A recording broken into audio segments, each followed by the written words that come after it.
Hey folks. Hey folks.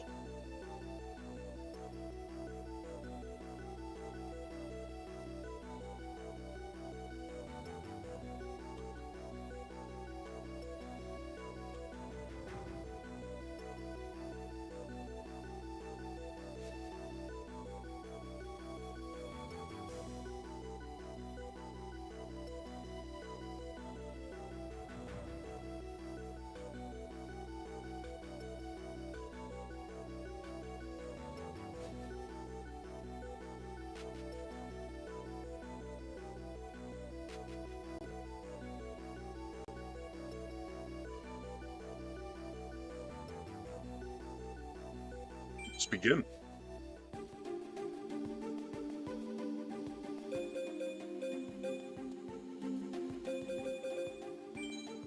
Look at the deck. I edited my deck a little bit. Not much. I added one gear golem. So now I have one instead of two. Or now I have two instead of one. And bottomless trap hole, but I decided to add blast with chain instead. My thinking is bottomless trap hole is a very good card. It destroys and removes from the game one creature. But it is a 1-for-1 kind of card, and I'm trying to minimize that as much as I can. Whereas this, it requires combat, but it can still destroy the opponent's card. And after destroying the opponent's card, I get a permanent power increase. So it is not only 1-for-1, but it is a prolonged effect. I like effects that last more than one turn, that go throughout the entire game. So, and if this is destroyed by a Typhoon or something, while it is equipped, I can destroy any card on the field. So it is, yeah, it's good. It's good. If they try to Typhoon it, it may not always, because if they have nothing on the field, then, but maybe they will have a face down card. So that is, yes, that is my deck right now. I was battling off screen. This guy, I have 15 wins, still at 10 losses. And this guy, I think, is the best deck in the game. And while I was battling him, you will see from previous streams, but while I was battling him, I noticed a few things. His deck has strong level 4s, so stuff that you need not tribute anything for. So stuff you can play immediately, strong level 4s, 1900s, and destruction cards. That seems to be the two things. He has cards that destroy, like Smashing Ground. He can destroy something on the field, and he has, 1900s. And if that, to me, is the best deck in the game, that makes me think of a few things as a game developer. It makes me think there is no journey with Yu-Gi-Oh! There's no journey. Whereas in other card games, you start, because there's no resource system. So you start, in other card games, you will start weak, and you will have a journey, a card, or a set amount of cards. You will have cards that you move towards. They cost too much to play at the beginning, but eventually you can get there. There is an end point. There is an end game. Whereas in Yu-Gi-Oh, every turn is the same. Like, you play your level 4 and you have your removal cards that can destroy any threats. And you do that every turn.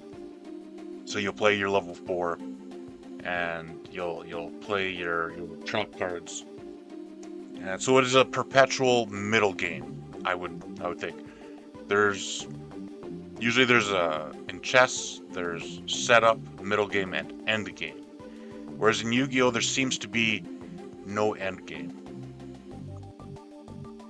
Hey Dwayne, how are you doing? Good to see you. Good to see you. I started the stream, and I'm explaining some things with Yu-Gi-Oh before we begin the stream.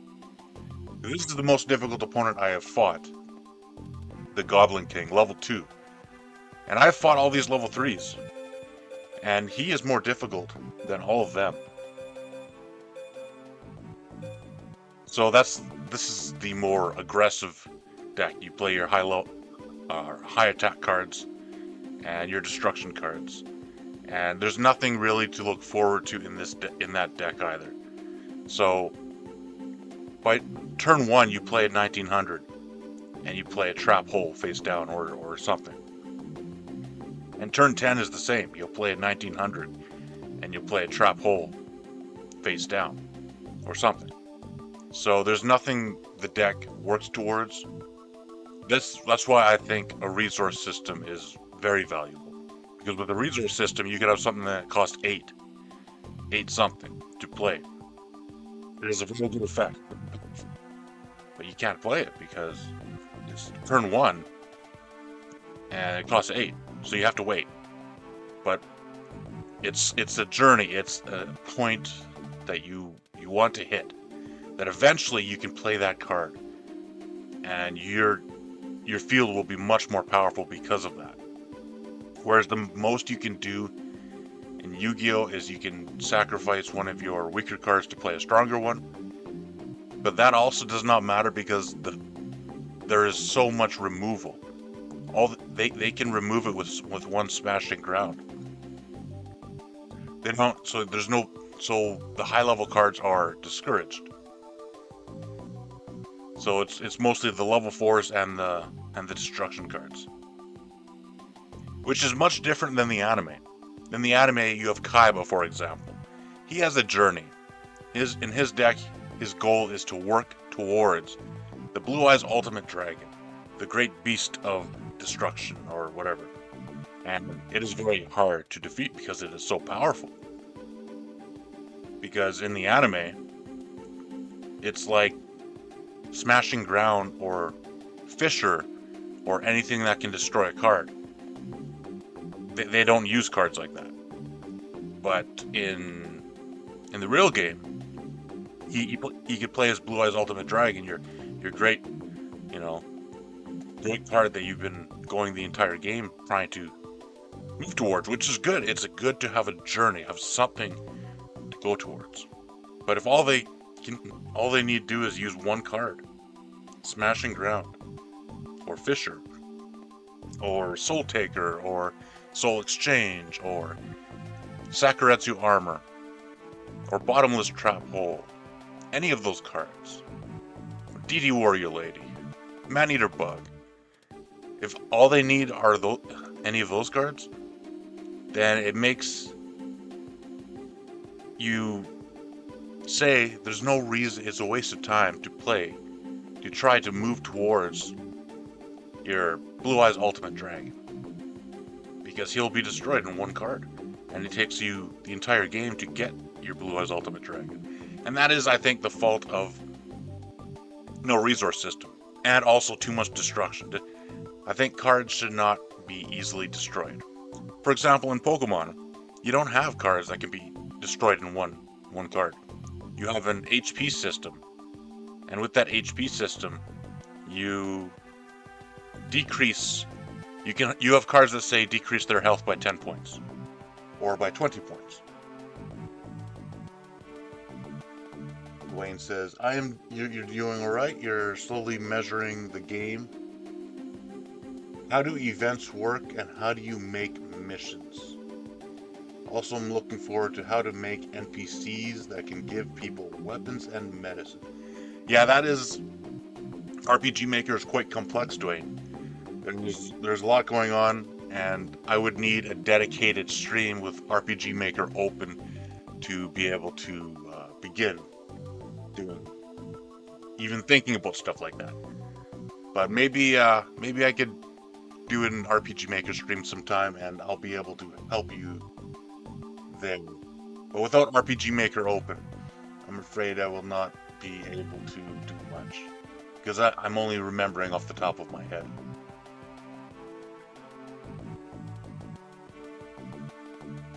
Events are quite complex. How do events work? There's there's a lot, how to make missions. Events are if statements, pretty much. So you have to imagine in your head how you would start a quest. You would talk to an NPC, and you would do an event. And first, in an event, you'll need text. So you'll have to do a show text, and then have them talk to you, and then they'll give you a mission. So they'll give you a goal, and once that goal is met, you can come back to them for a reward. But it is there's a lot to it. It's very in-depth. But maybe in the future I'll be able to talk about that more. And making NPCs, that's also... you can have an NPC give you a weapon. For example, you'll talk to an NPC, you'll do some show choices or dialogue, and then if you want a weapon, you can have them give you a weapon, and you pick the weapon that you want them to give you. So there's possibilities there, but it is a complex system. Anyways, back to Yu-Gi-Oh! I think that is all I need to discuss when it comes to this, because so far, out of all these interesting strategies, the high attack destruction is the best deck, and that means I think Yu-Gi-Oh! Is lacking in some ways, because if all you need are high attack cards that can be easily played, and destruction cards. It means there's a problem, and there's a lack of depth, a lack of journey, nothing to aim towards, and that goes the same even in my deck. But anyways, you know what? I can do one more battle. Hopefully I win it. I don't want to have 11 losses. I like the number 10. 10 is a good, solid number, but I could try it. And if I'm about to lose, maybe I'll reset the game. Just so I can keep that loss at a nice, even number.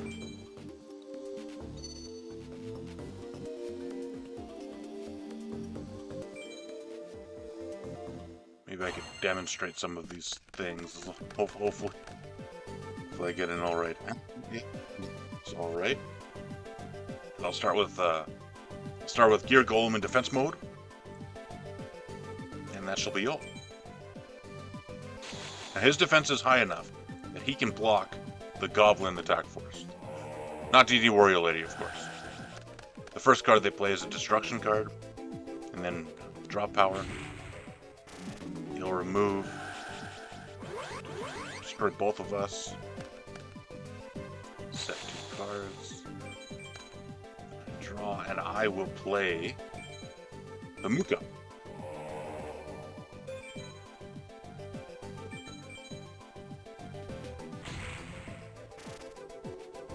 And I will end my turn.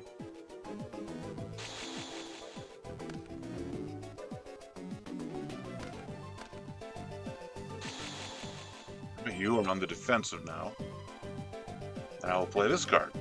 See, there's nothing in my hand that I cannot play. I can play everything in my hand and everything in my deck. As long as I draw it, I can play it. The only restriction are high-level creatures, but those only take 1 creature to play. So you sacrifice 1, you destroy 1, and you play that one. That's not even a 1 turn in advance. If I drew a high-level card, I could play it.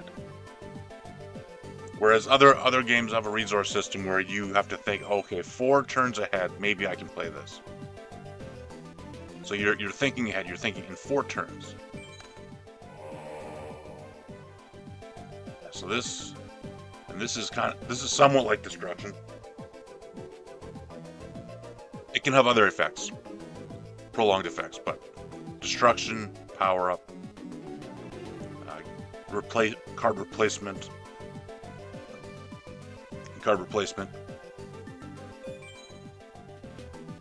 And Muka is high attack power.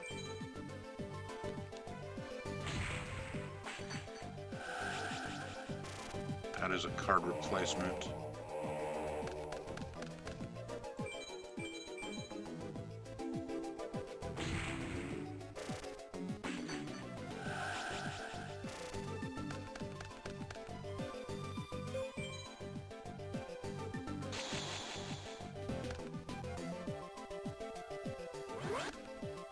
Sacrificing one to get that card, and that was only a one turn. You only needed to have one creature on the field, so that's not really looking in the future too much. But he negates the effect. And what Yu-Gi-Oh's done, that is why there are nobody uses level 7 or level 8 cards, creature cards, because the cost is too great for how easy it is to destroy. As I mentioned, all you need are trap holes, fissures, and things like that. And that's why people, the most powerful cards people use are ones that only require one card to destroy, to bring up. Like that, like Muka. If this costed 2 and he was too strong to get out by a giant rat, it would not be used. It would not be possible. So anything that requires more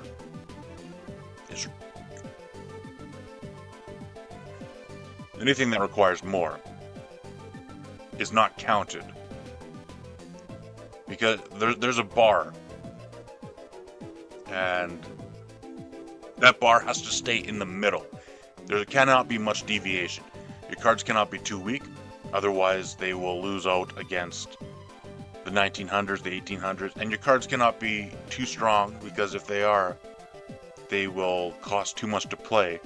And if they cost a lot to play, even if you can play them, all it takes is one destruction card to destroy it.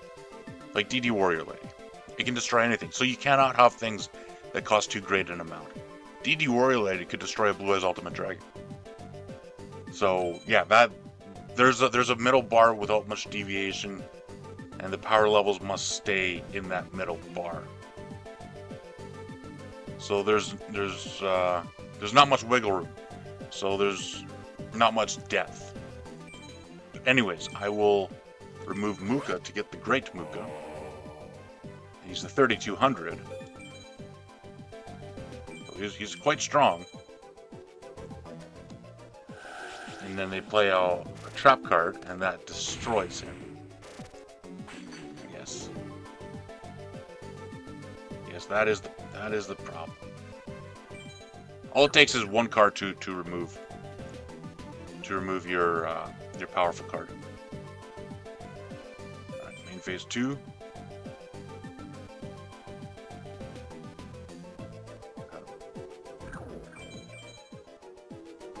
Giant rat I can get. And I will. I play Feather of the Phoenix. I discard Salvage. To next turn draw Giant Rat. Magic Train. Ouch.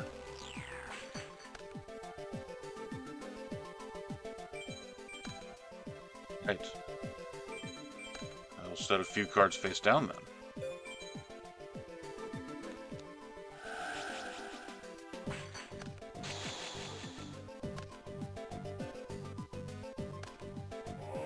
Wait, how strong? What is the... I can't activate it. Oh. Hold on. Hold on. Let me restart that. Whoop.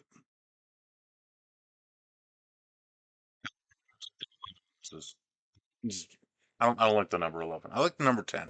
Nice clear number. But anyways, back in the game. I think that demonstrated what I was talking about in regards to power levels. Everything is destroyed in one card, so therefore you cannot have cards that take too many other cards to play. That is why in the GX era, everything had to be sped up, and but regardless of the speed, if you use fusion, the fusion cards have to bring themselves back. For example, you would have lots of cards when you do fusion that bring back polymerization to your hand, and one of the fusion creatures. So you play the fusion, you're not really going down. You're not really losing, going -2 to play it. You're getting them back. Or there's other cards that do not, like Cyber Dragon, that do not require polymerization, so you don't have to use as much. So the game is about not using resources to play the card, or if you can, it's only -1, or it's -0, -0, -1. Anything that is greater than that is not a good card to play, because it can be destroyed with one card. That's why I think stuff that can be destroyed with one card is a problem. So yes, there are some great flaws in Yu-Gi-Oh, I think. But anyways, going beyond that, it is now level 4s, and we'll start with Guilford the Legend. Try to get the level 4s beaten. Oh, I have to go back in there.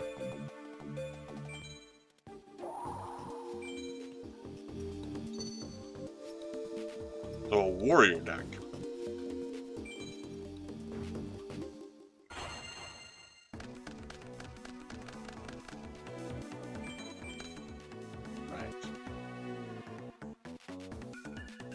We'll start with a defense. Moving Fortress, and I could set this, but then Muka would be weaker. I will save this for later to see how Muka fares.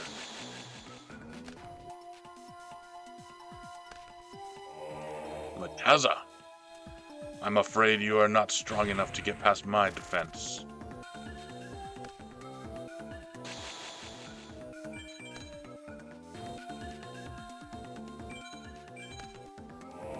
Make short work of him.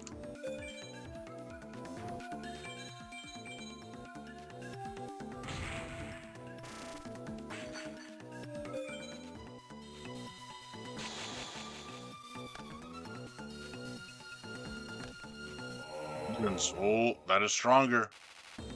That is, yeah. But then your defense is 0. So I will take you out the next round.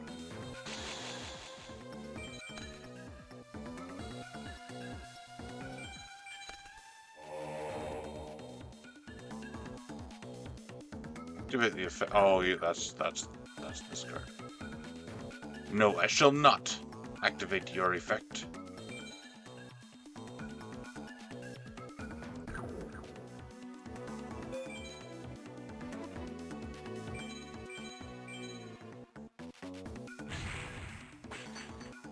Yes, the Elite Goblin attack force is better. It has 100 less attack points, but it has 1500 defense points, meaning I would have, if I was to destroy it, I would need to use this.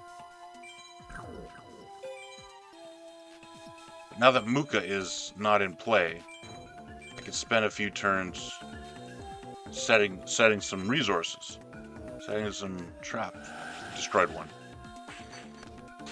The game Yu-Gi-Oh is about 1-for-1 cards. See, every single deck I think every single deck I have fought in this game has used that card.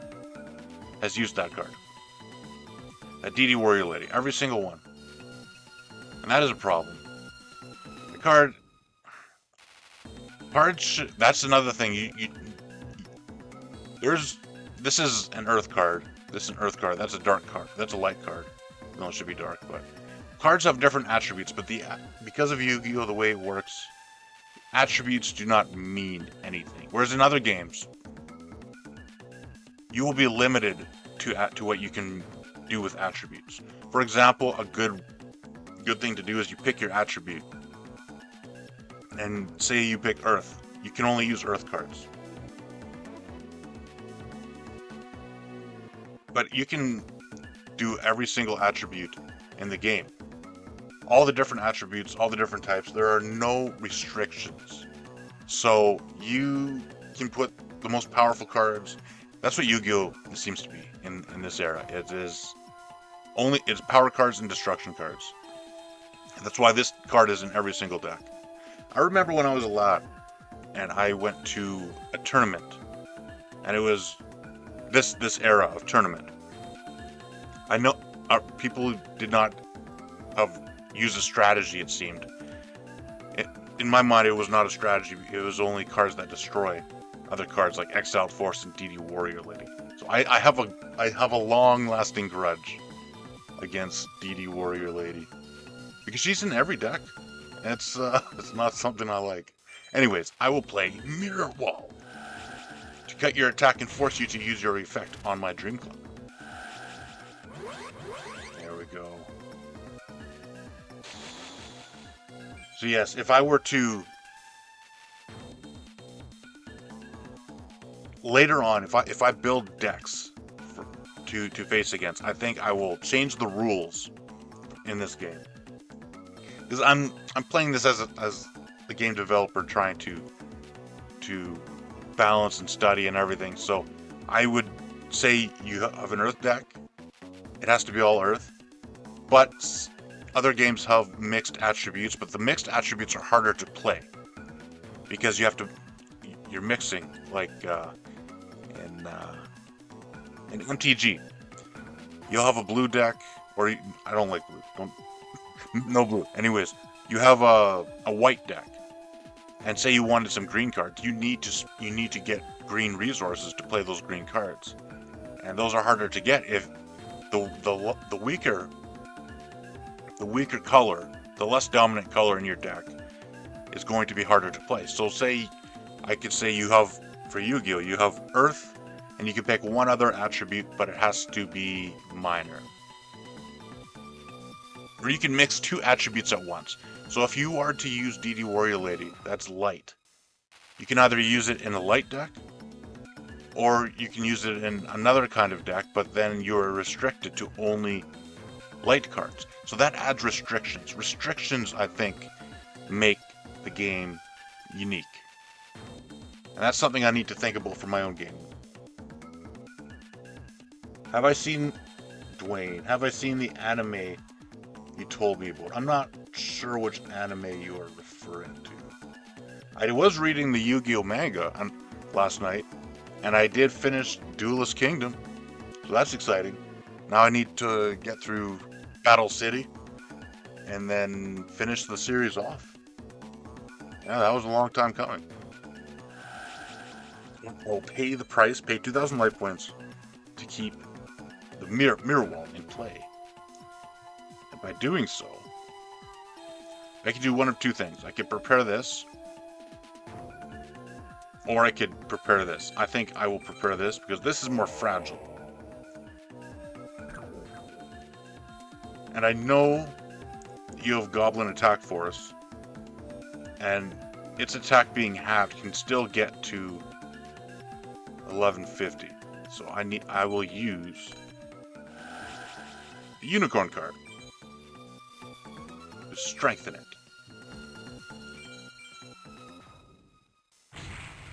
There we go.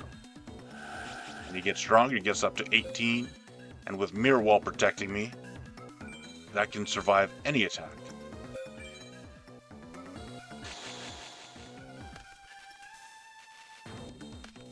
Heavy Storm. Yeah, that got through. Right Vortex. Wiped out my whole field. That's okay. That is okay. I have this. And because I know you have Goblin Attack Force, I'll also play this. But yes, I think it is not good to be able to use every attribute, because then every deck, if the specific card is good enough, every deck will use it.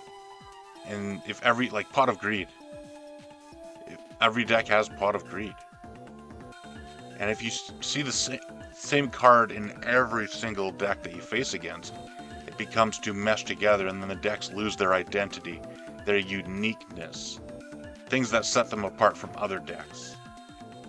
So I think that is an important part. For limitations are important, is what I am I'm trying to say.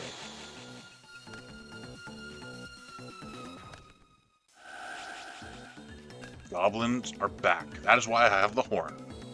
If I had not played the horn, you could have destroyed my card. Alright.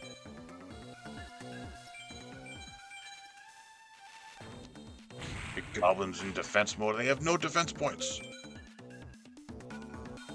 This game is fun, except the only problem is seeing the flaws. If you can get past the flaws, you can have a fun time playing Yu-Gi-Oh!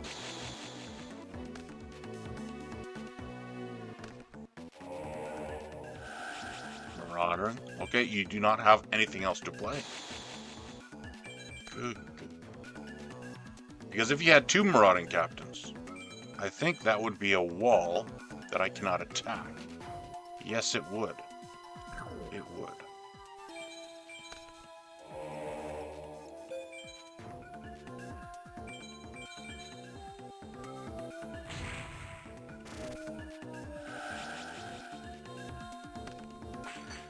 You lose your power up.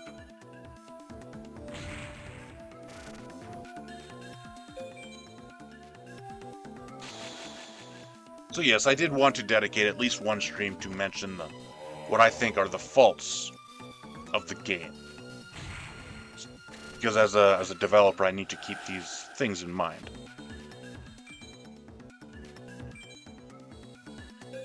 Alright, I'll play Muka. No. Can I play Muka? I have no cards in my hand. That's okay. I guess I will have to lose the other girl, but Muka can.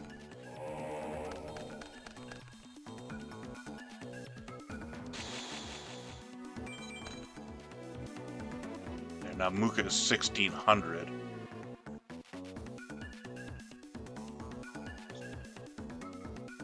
See, the DD Warrior, ladies, and DD Assailant and stuff, that it destroys a card. But I'm not bothered as much in it. In this deck, because this is a warrior deck and they are warriors, so I would not mind that. But say in another game there's one powerful creature and it's some attribute or some type or some color, and imagine that card was so powerful that it was in every single deck. The game would suffer because of that. Because then the opponent will think, okay, now you wait till you can play that one boss card that's in every deck. It is not good to see the same cards in every deck. Anyways, time to battle. I'll attack you.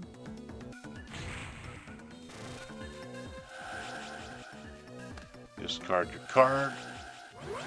Remove. And my power-up returns. And I win. Very nice. Very nice. And that is also why I try to keep my deck unique, if possible. Alright. The Eradicator. You will eradicate yourself.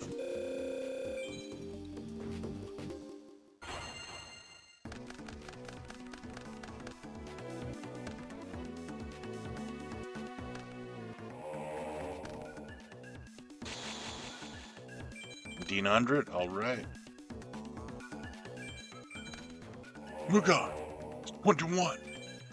A greater beast than thou. A greater beast than thou.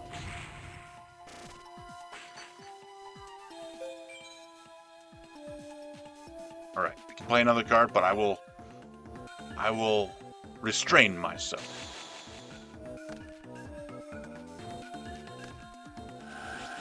Alright, now you get a 200-point boost, and you bring him back, and now he's 21. He matches mine point for point. Do you attack? You wipe them both out. Good move, because he would have gotten stronger. 2,000. Remove him from the game.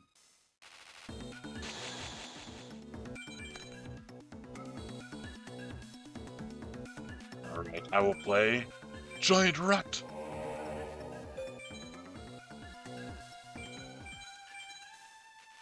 I'm weaker, but I attack anyways.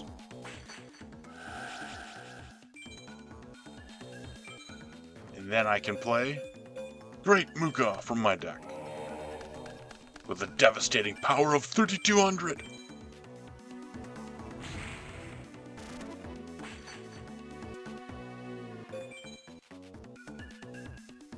Now this card will not be easily destroyed. Not by battle, anyways.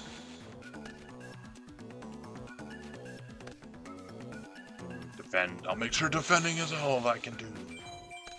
Thou canst do. Alright. I will play this. It cannot attack this turn, but it is 2100, thanks to your card. Your 1900s cannot stand up against it.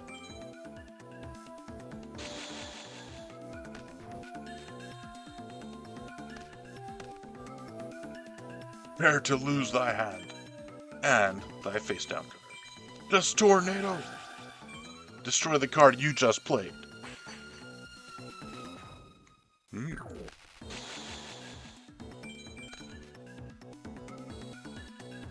Alright. Next I'll play these two in a combo attack.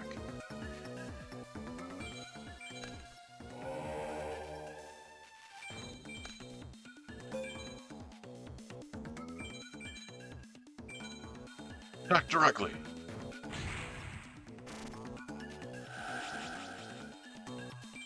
And Muka, take out your defense. You get back the card. Premature Burial. Not bad.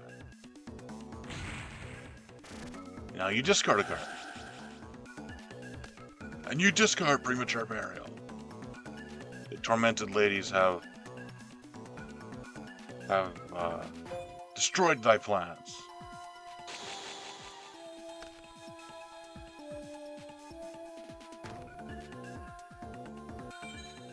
What have I face down?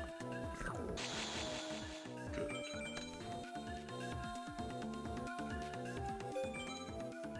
This is it. You will never survive this.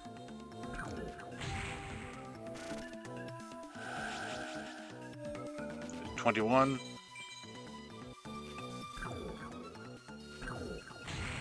You lose your last card. Dark Magician. You will never survive this, Yugi. It is over. And the reason Dark Magician is in this deck, it is too hard for them to play, for this deck to play normally. But they have another card. The card that I destroyed with Dust Tornado. Dimension something. And it can play that card immediately from the hand. But it's a combo. It's a combo. You need to have that dimension. I can't remember what it's called. But you need to have that card. Activate it. You destroy one of my monsters. And one of yours. To play Dark Magician from your hand. Because it costs 2. Normally it costs 2 to play. So it's too heavy of a price. But this way, it costs 1 to play. And you can destroy my card at the same time. So it is destruction mixed with playing a high level card. So it works. It works. It gets rid of that high cost that everybody gets. Otherwise, nobody would use level 7 cards because the cost is too high, as I mentioned earlier. So yes, there's that, and Guardian Exode. So I think this is a high defense deck. The Driving Force.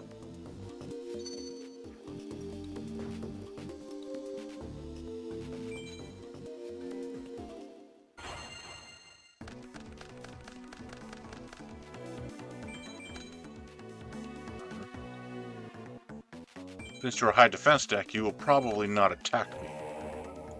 I think if this is the same deck as I'm thinking, the same strategy, is you'll play stuff with 2000 defense or more, and use flip effects to return stuff to my hand. I think. Pot of Greed. And that's also why Pot of Greed became a meme, because it was used so much in the show that people started making jokes about Pot of Greed. If it were not in every deck, then they could, if it had a cost to play, and you could either spend three of something, 3 star chips. You could have star chips be the cost. You could spend 3 star chips, and you get 1 star chip per turn. And you spend 3 star chips to play Pot of Greed to get 2 more cards, but then you only have 1 star chip left, so you cannot play anything else for the turn, or you can only play something that only costs 1 star chip to play. Or you could save it and play something that costs 3 or 4 star chips in your hand. That would balance it out to where you say, my hand is usually quite full. I usually have not much problem running out of cards early in the game, so maybe I don't need Pot of Greed in my deck. You might say that. Whereas because there's no cost, no resource cost, there's no reason to ever not use Pot of Greed, except by choice. Because Pot of Greed is not 1 card. Pot of Greed is 2 cards. You play it and you get 2 more. It thins the deck, and it's 2 cards in 1. So there's no reason to ever not play it. But if there were a resource system, there would be a reason to not play it. Right, I will attack again. Right, 2,000 defense.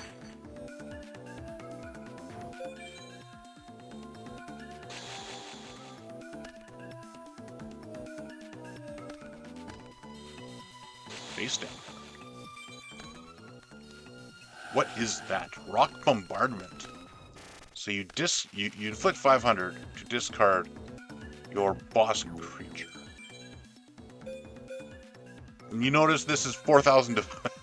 4,000 defense, wow. 4,000 defense and level 8. You think it's level 8. Nobody uses level 8 cards, right? The only high level cards, level 7, 8, and above, that people will use are cards that say they must be special summoned. Because being special summoned means you don't have to waste 2 resources, 2 creatures to play it.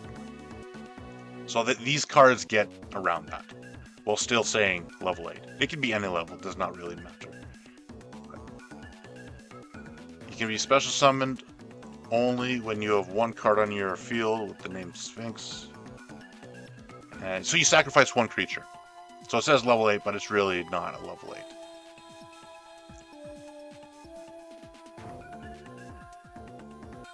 And you inflict damage every time. Okay. So you inflict damage when an earth card is played. I see.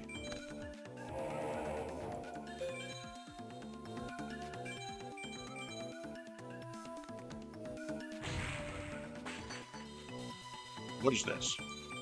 Fault Zone. Rock monster in defense position is attacked. Damage taken is doubled. Good thing Muka Muka's stronger.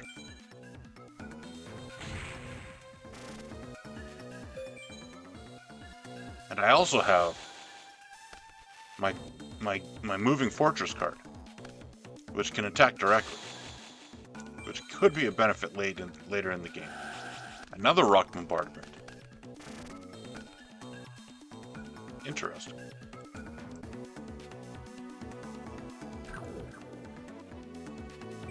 I'll play another Giant Rat.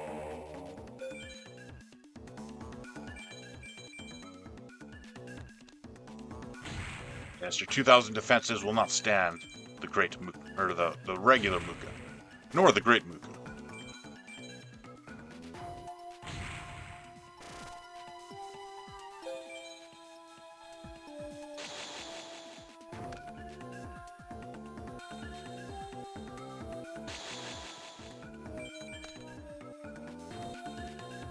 It is the end of the road for thou.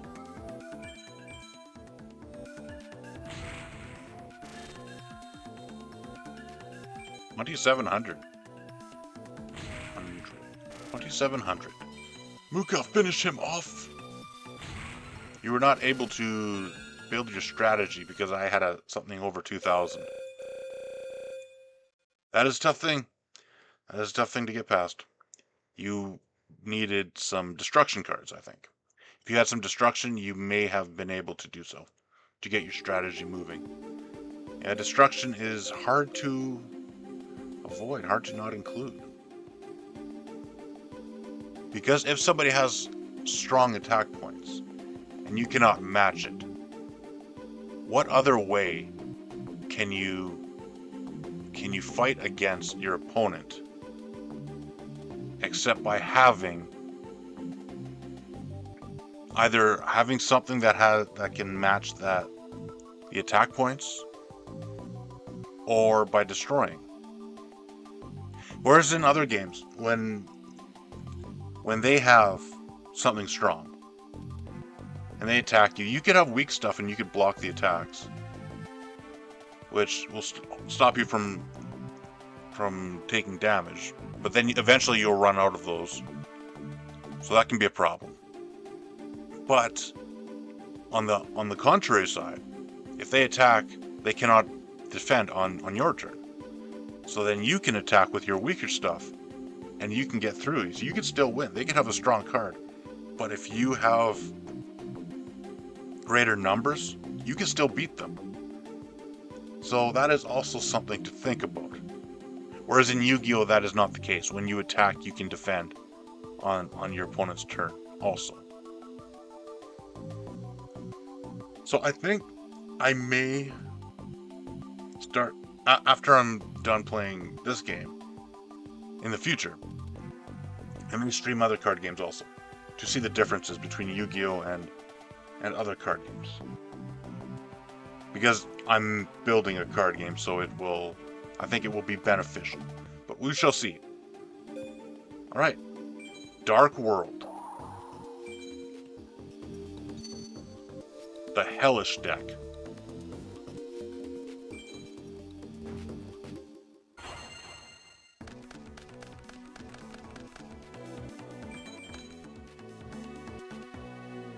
Alright.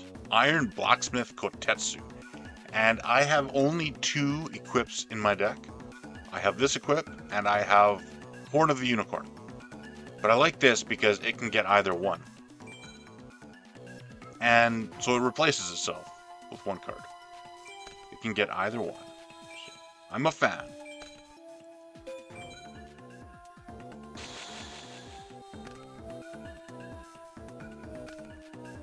DD Warrior. See, every deck has a DD Warrior lady. What does that do? Select 1 face down card on the field, destroy it, and after that, select 1 card from your hand and discard it. Okay. You destroy my Dust Tornado and you discard a card, which I think uses the effect, and you can play it. Yeah, that's your combo. Is you discard your hand so that you can special summon your hand. So it is a swarming deck with having no hand, which will mean it may be weaker in the after you are top decking. You can only do 1 thing at a time, and so you may become weaker as the game goes on. But at the beginning, you are strong, which is what swarming decks are supposed to be. Aggro decks are supposed to be where you're strong at the start but weaker later, and then power decks are supposed to be you're weak at the start because you're building up your field. You're preparing for the end game. You're preparing.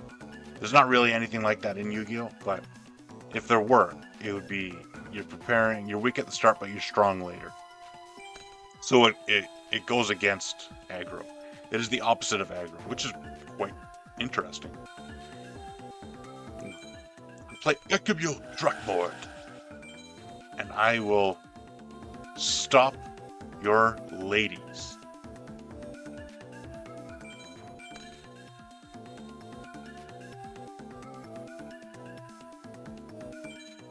I can play this in defense. His card is 2,300, however. I think I would like to play another Drakboard. I activate it to discard Muka and return Kotetsu to the deck.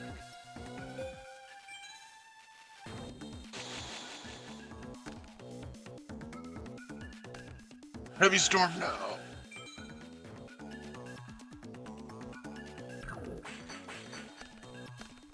Yeah, I think I'll lose this one. Yeah, I'll take the loss.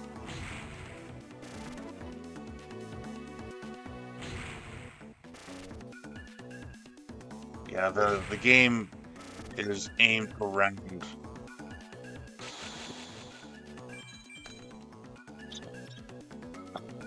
and you can win. I cannot surrender until the 10th turn. And that is put in place so that you cannot surrender at the start if you have a bad hand. You have to endure. You have to keep going.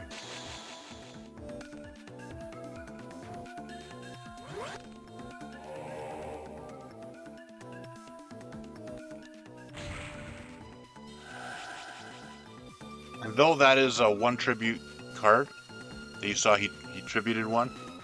The purpose of that card is that once he is discarded, he comes back for free. So if you use the if you can use the discard ability, you can treat him as though he were a level 4.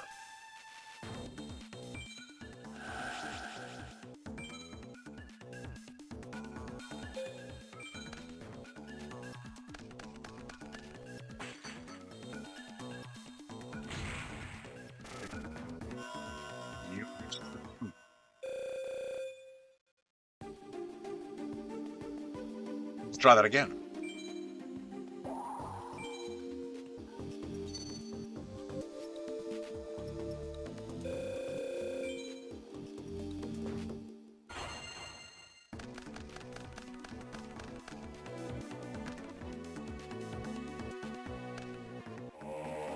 $1,800.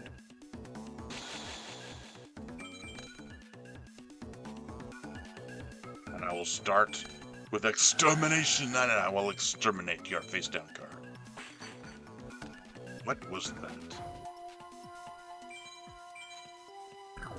I wish you could just read its effect in full, see the full details page, but you can right click and do it this way.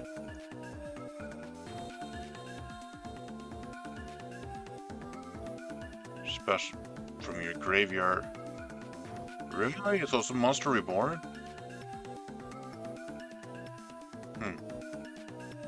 So unlimited. Unlimited Monster Reborns. And that is another way they are able to, not this person in particular, but Konami or the game in general is able to strengthen decks. Is they take a card that is limited and they print it for a specific archetype, and then you can have 3 of them. So that's how you strengthen. That's how also the hero cards, which came later in the GX era, the hero cards, they have cards that act like Monster Reborn, and they have cards that act like Heavy Storm, but they're unlimited because it is only for the hero deck. So that is how they strengthen their decks. They're power cards, but without a limit. Now I will play the Giant Rat. And those cards are also still about 1-for-1s and things like that. Destroying cards or bringing cards back. The variation with effects is a bit limited. You cannot do much. And you may have noticed the only token cards that you get in Yu-Gi-Oh are weak, like Scapegoat of 0 attack points, and they're very limited with token cards, whereas other games you can make an entire deck based on token cards. But if in this game, if tokens are too strong, I suppose it would unbalance the game. I suppose, because the game has a very small balance. Very small balance, I suppose. But if you had a card that was continuous, I would like the card. But if you had a card that stayed on the field and said, if you have less life points than your opponent, spend 1,000 life points to play a token, and that token has 2,000 attack points. It would be a great card because you get 2,000 attack cards for free, but it would be too powerful, I think, because it would be free. But yeah, the effects in the game are a bit limited.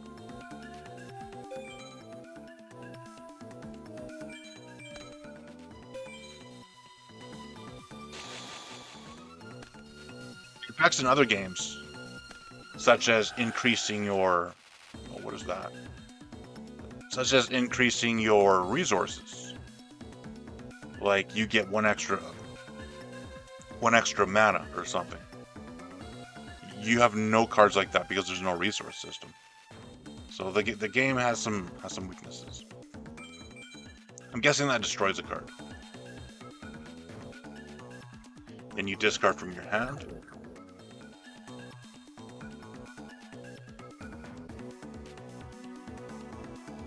I don't know how strong. I think it's a 23. I think it's a 23. I can beat 23, 24, right? Oh, okay. It was not.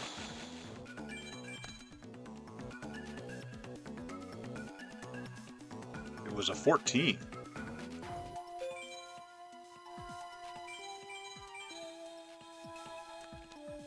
Morphing Jar. I hate Morphing Jar.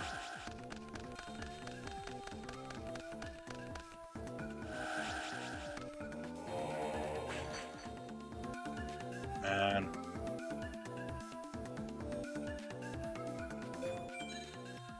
Morphing Jar is there to refill your hand after you've used all your resources, because you're not able to properly keep your resources in check. So you'll play all your cards and then you'll need to refill them. So it's it benefits.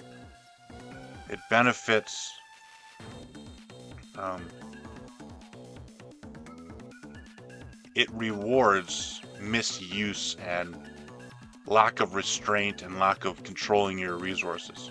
You say, I can use all my resources. It is all right. I'll refill my hand. I think that's a bad thing. I think it would be better if you could control your resources. If you, through smart playing, would, restrain yourself. And if you want a full hand, you have to not play everything all the time. Anyways, alright, I will. That is 14 words in main phase 2. I will play this card.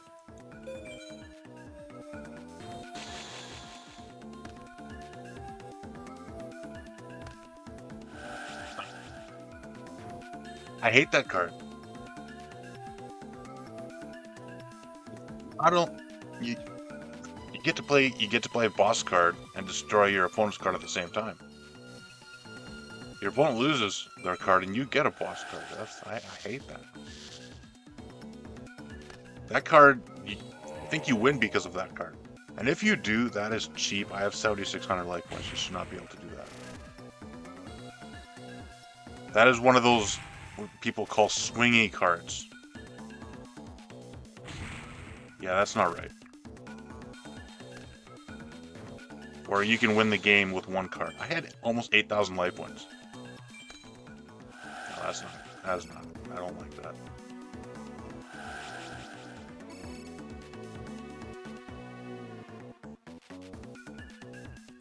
And that's not fair either. I'm not counting this. I'm going to reboot it. Yeah, that's not fair.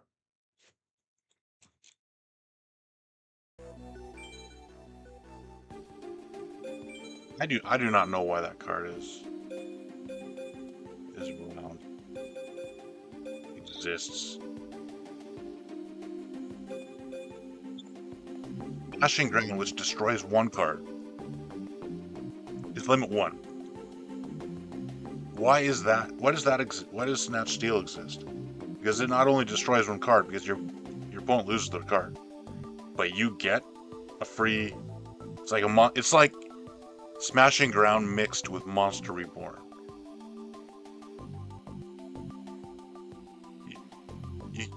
That's not right. No, that is not good. Anyways.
Come on, man. This deck is starting to annoy me. Destroy my defense. Special summon a high-level card. Play another card that destroys anything that interacts with it, and then you play Heavy Storm that wipes out the entire back row. Power cards, I think they hurt the game. I think power cards take away fun. That is not the kind of interaction that there should be with. It should not be about blowing stuff up all the time. I'm not a fan of that. The show is not like that, and that is why the show is exciting, because they don't do stuff like that.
What is going on with my computer?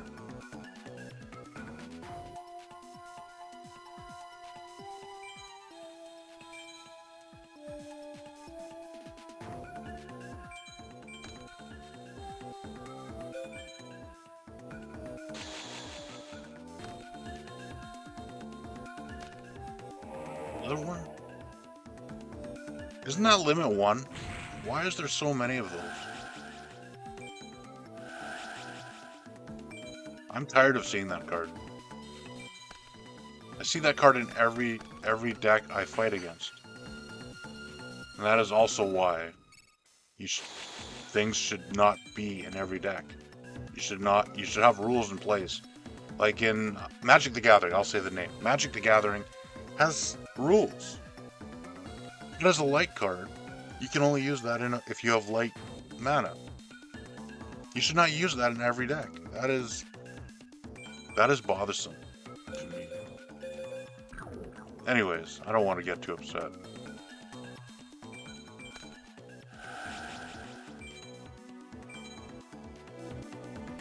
This game lacks rules.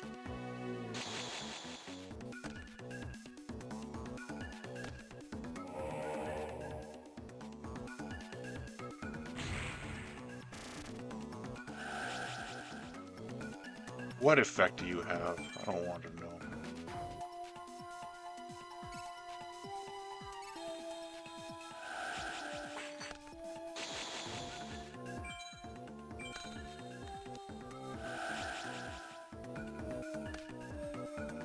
You get to add 2 cards to your hand. And that balances out the discard effect. Or you discard your hand, but then you play that so you can get them back. There's that. Yeah. Only for this archetype. If that could be used for any archetype, for any deck, it would be banned. Because that's too powerful. But the game does this. They have specific archetypes they want to be powerful. So they allow things they would not allow for others. What does this do?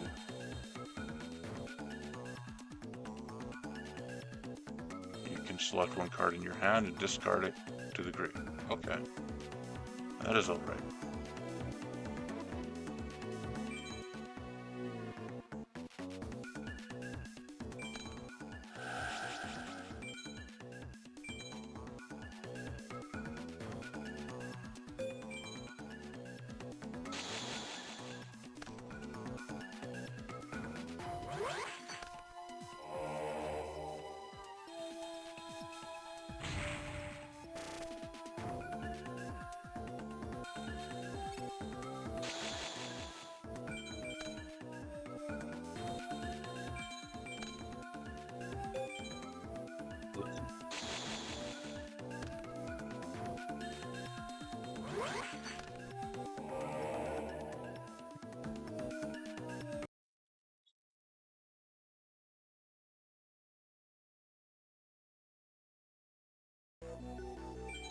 I'm going to skip that guy for now.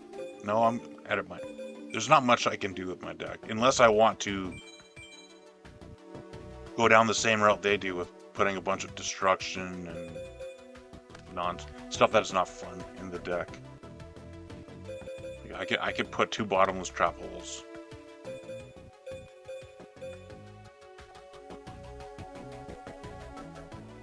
That would make it... You know what? I don't want to fall to the same tactics they do, though. But we'll try it. We'll try it for the purpose of I guess experiment. I guess showing it.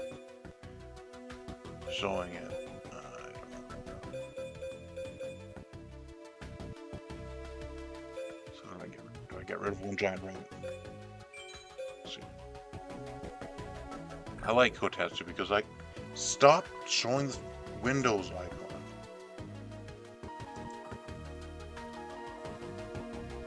Yeah, my second monitor, the Windows start thing keeps popping up, and I do not know why.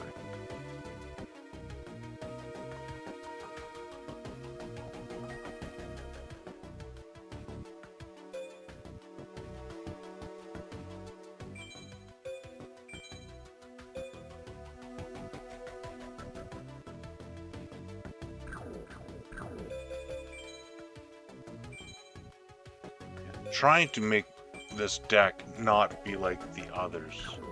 Trying to make the deck not be a bunch of destruction cards and power cards.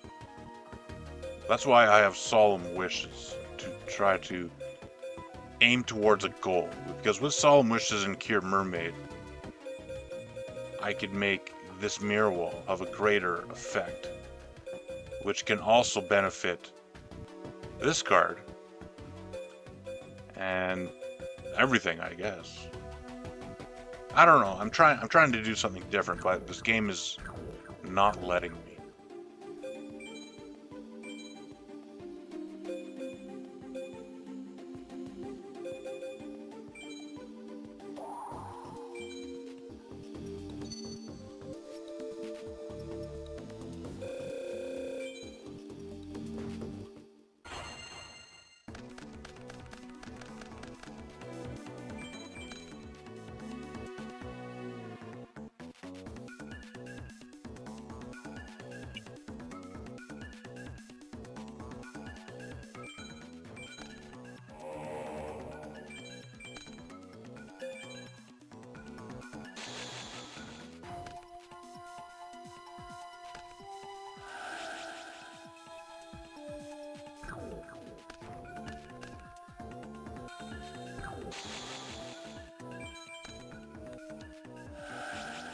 I am so tired of destruction.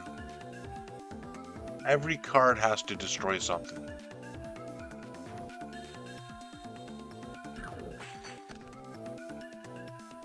I think, yeah, once I finish this game, I'm doing Magic the Gathering. I think that is has much more variance.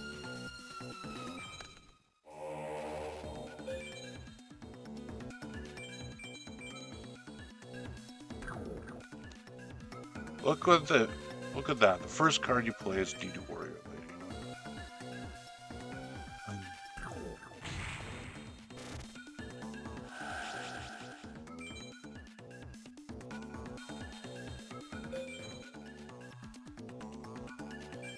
I do apologize for the frustration.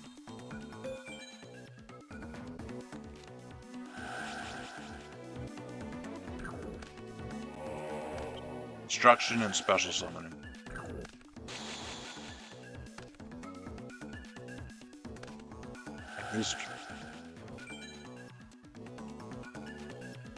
When I do this, can this effect work? I equip it, and then it's destroyed, and its effect activates, and I can destroy a card. Take some of your own medicine. There we go. Okay. So if I do it in response, Blast with Chain can... Blast with Chain is good.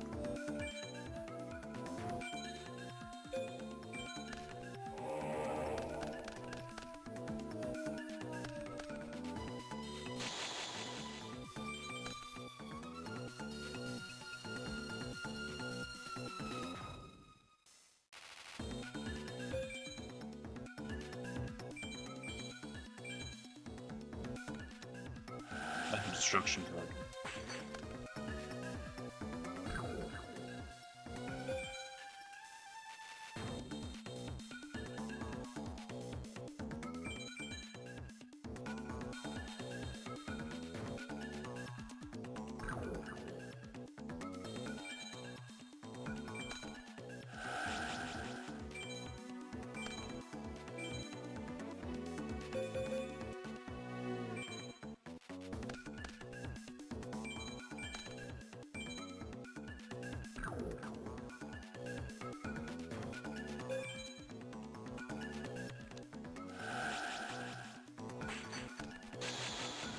Destruction card. I think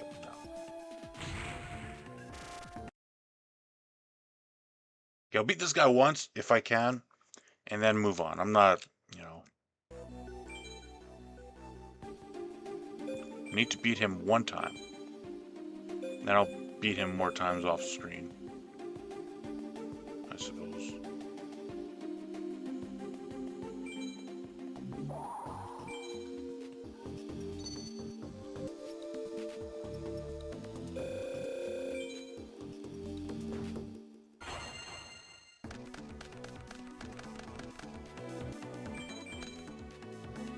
The game, there's too much destruction. Every card destroys some other card. And the only way to compete is to have cards that destroy your opponent's cards. So you guys all destroy each other's cards. There's no long-term strategy. There's no building up anything, because anything you might build up will be destroyed. So that is why there are no control decks. There are lockdown decks, which are, the effect says you're not allowed to play anything. You're not allowed to activate anything, because if you activate anything, you can destroy something. So you're not allowed to play anything. And then there are decks like this where they, you know, you attack, you destroy. So this is the only strategy: attacking and destroying. So I'm not a fan. I'll play this.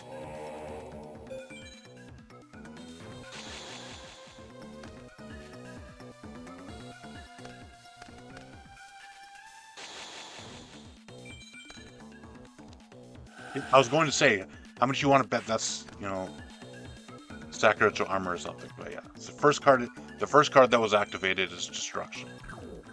And the card he discarded is also destruction. 2 destruction cards right off the bat. And that could be DD Warrior Lady. That would be a 3rd destruction card. And yeah, I don't know. It's wearing me out. All these destruction effects. And what does this do? Again. Special summon from, yeah, so you Monster Reborn.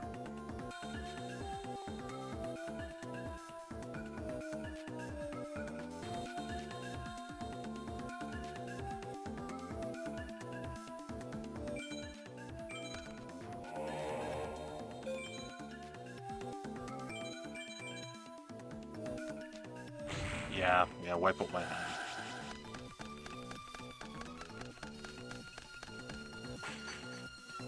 And then you have Snatch Steel, which is another destruction card. It destroys mine and gives it to you. Every card you have is destruction.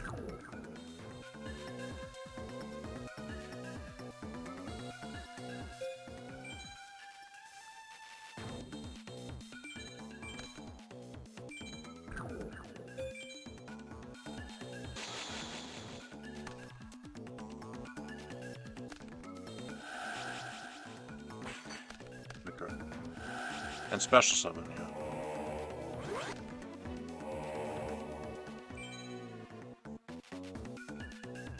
Why does it ask me to activate something?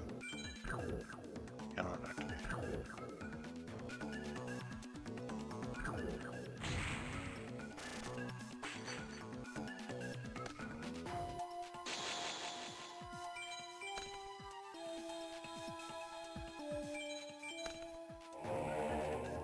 Of course, you destroy it. You destroy everything I friggin' play. This is not fun.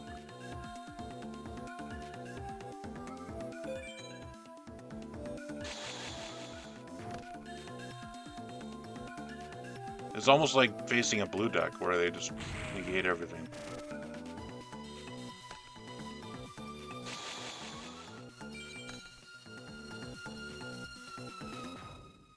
I don't want to play this anymore.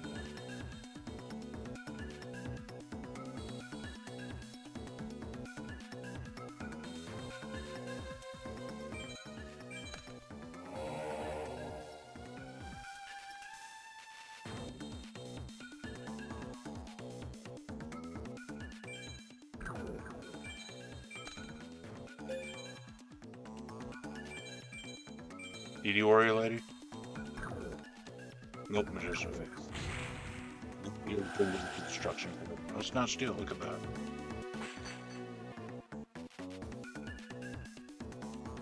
So even if I make a strong card, he'll.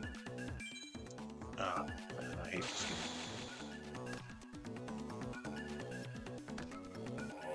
And that's the destruction card too.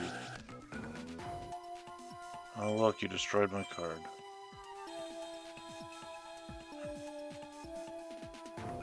Anything that I can make will be taken from me. There's nothing I can do.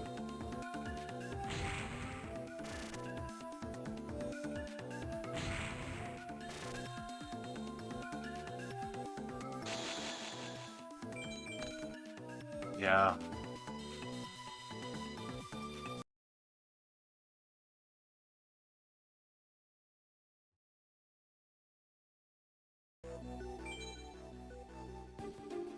But for the time,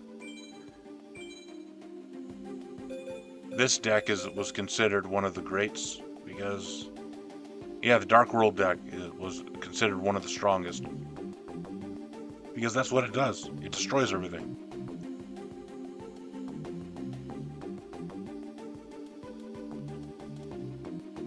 And I have to keep playing it until I beat the deck. I have to keep going.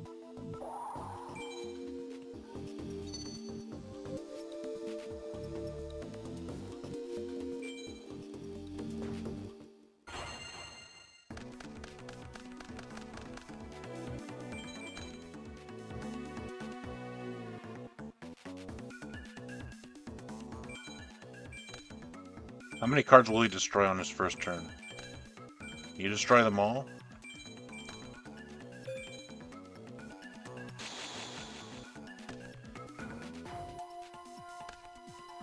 Thought that was a heavy storm. There's one.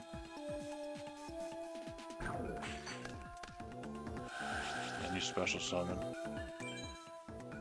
The only way to beat this is to out-destroy. So I would have to have a deck I hate also to destroy his deck. I don't want to do that. I'm trying to have fun with this. This is making it very difficult.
Wish I could say I'm surprised.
Finally. I will say that was not fun. That was not fun. Destruction, when overused, it ruins the game. Destruction used sparingly can be okay, but it must be used sparingly. So there must be restrictions placed upon it. If every card you play is destruction, it makes the player not want to play. Anyways, Elemental Hero.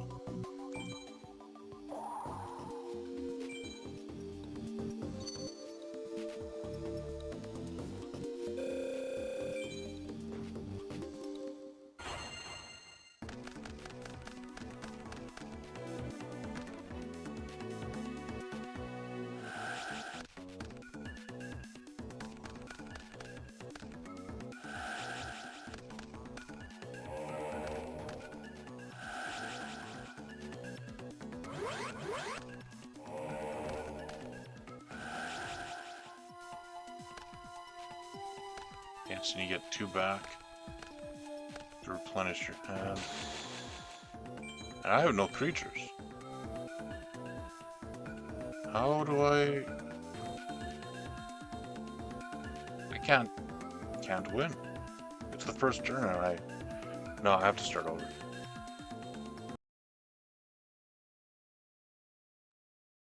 If you get no creatures on your first turn and they play a bunch of fusions, you lose already.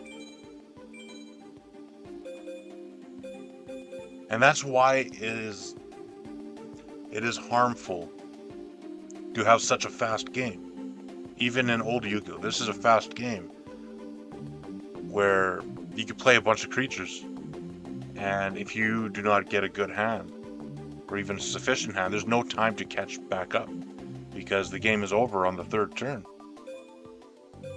So that's why the first hand is important, very important in Yu-Gi-Oh. Whereas in other games, the first hand is not such a big deal. As long as you can get some resources and build up your resources, you can catch back up later. But in Yu-Gi-Oh, you need the first hand to be good.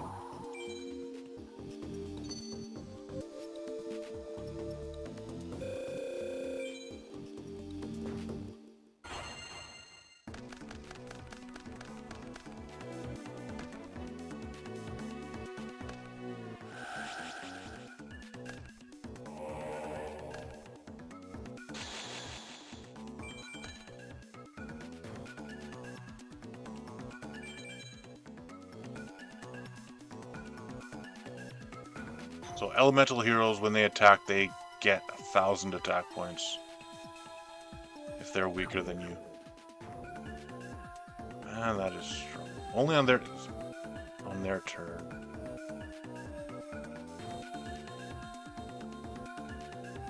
Perhaps I can use this card.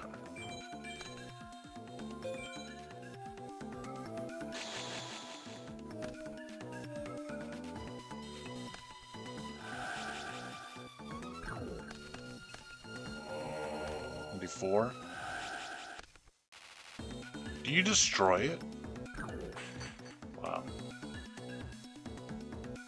Can you just hold on? Can you destroy something every turn? Thought I got past the destruction. Discard 1 card from your hand to select and destroy 1 face-up monster on the field. Okay. That's alright. As long as it's only 1.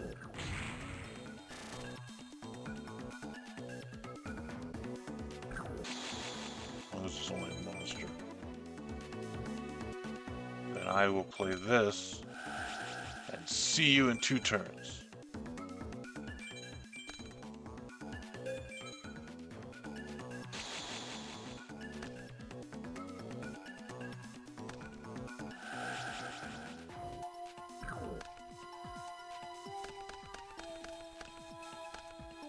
$2,000 defense.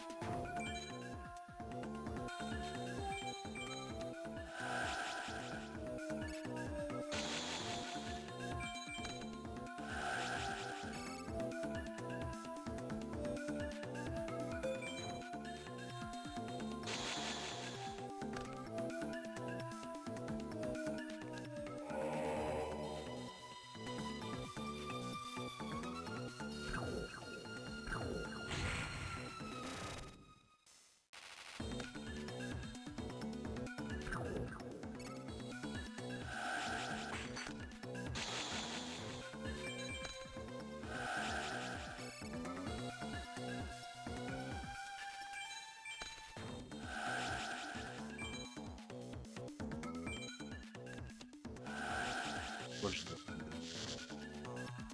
that card? Hero Bear. That's why you put it face up, I suppose. Don't matter.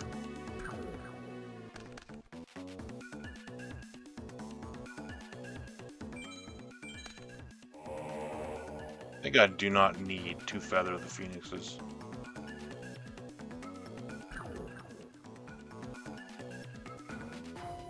You'll switch that to defense next turn, and I'm not strong enough, so I will get ahead of the schedule.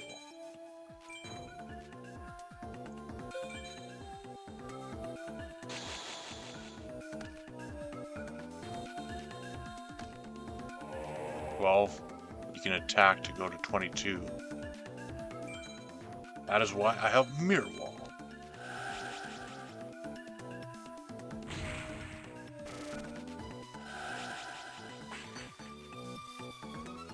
And I need to keep Mirror Wall because of your field card.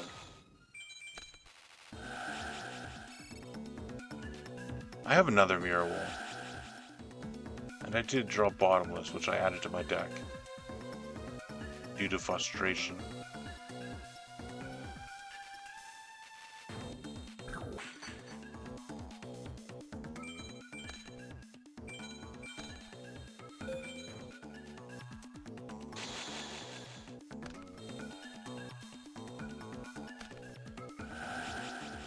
Oh no. Now my Drakmor is gone.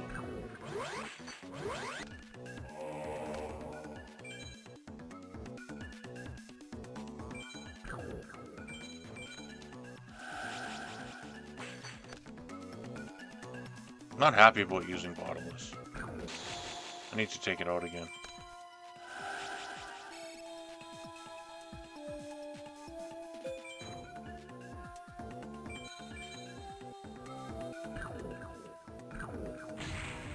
I do not like trap walls.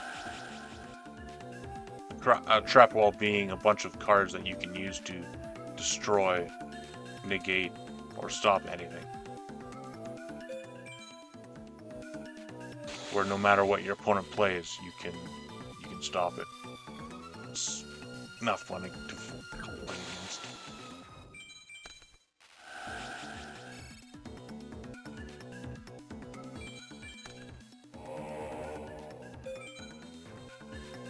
Nobody has played Torrential Tribute though, so that is good. In this game so far, I have not seen Torrential Tribute be activated.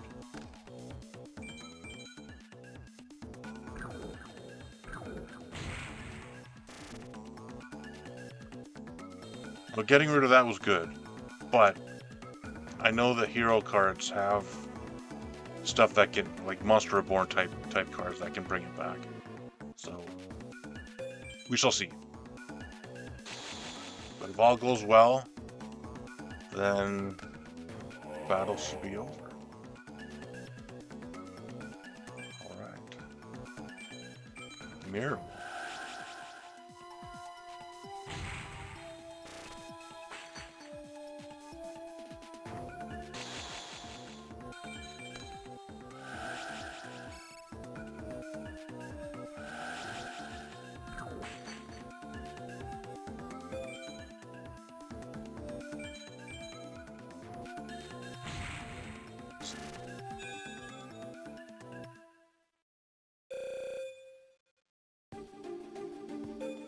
So that is level 4 done. There's level 5 left. And then this is what I'm looking forward to, Copycat, because then I can make my own decks with my own rules and restrictions. I can get rid of DD Warrior Lady from all these decks.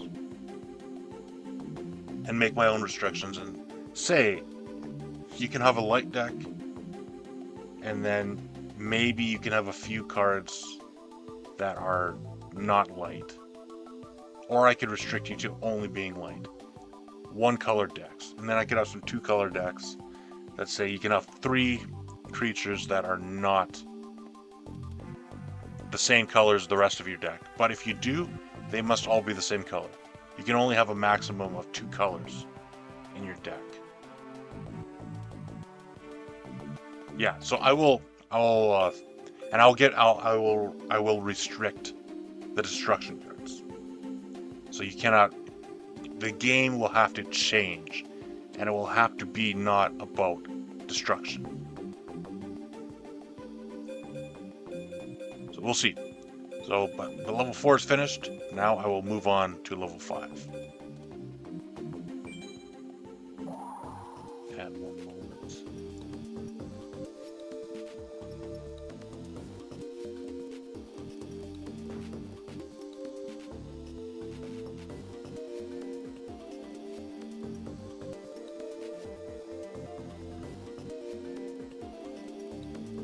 All right.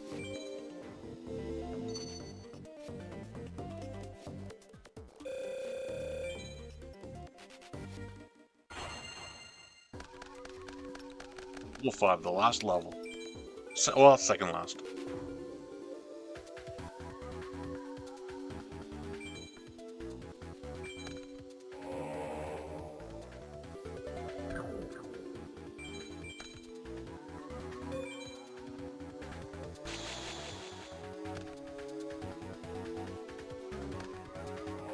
The first card they play. I hate that card. The very first one. That will never be in any decks that I make. Even if you have a light deck or warrior deck, it's gone. It's not happening. That card is in every single deck in this game. Every single one. How can you have the same card in all your opponent's decks?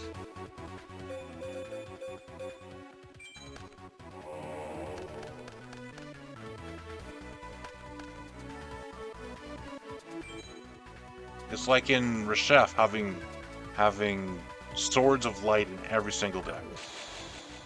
They have not learned. First, I exterminate your face down card. I see.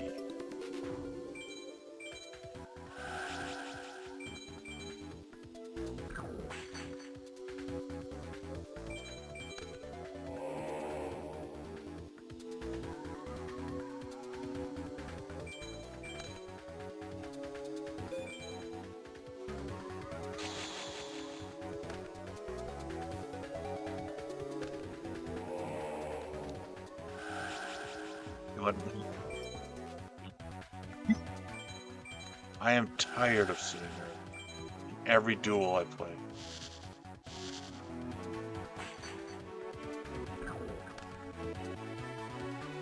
Oh no, you're not taking out the Dream Clown. That's one of my favorite cards.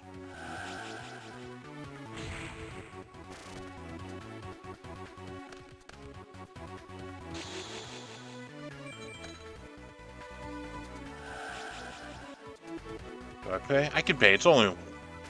I still have 8,000 life points.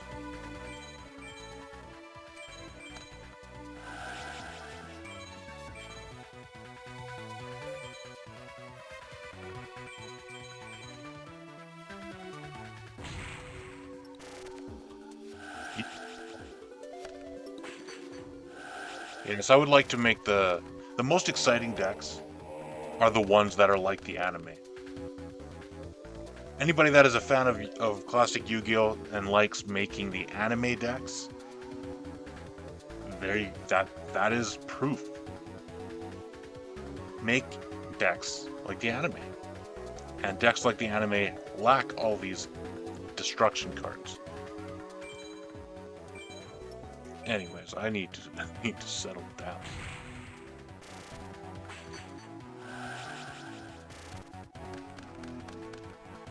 Alright. So, you're top decking. So far you're not so bad. You're not as bad as the past few duels. Actually, not as bad as there was only one in level 5. There was only one really bad deck. And that was... Or in level 4. There was only one really bad deck, and that was the Dark World deck. I am not a fan of that. But it was only one. And then there was the Goblin King. Elemental Hero is... It's not terrible, but...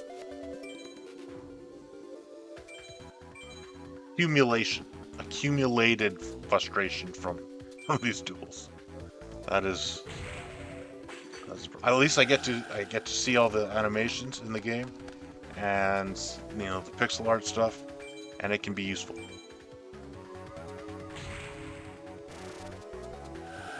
can benefit me. I do like the graphical art style of this game. What I do not like are some of the effects, like this card that I made him discard. This deck is very similar to the Goblin King deck. Goblin King has, of course, that, and the germs, and also that card.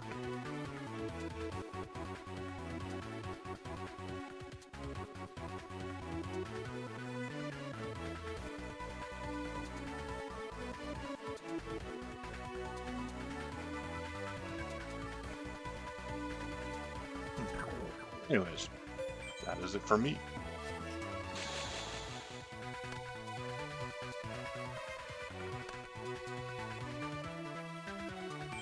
What have I faced down?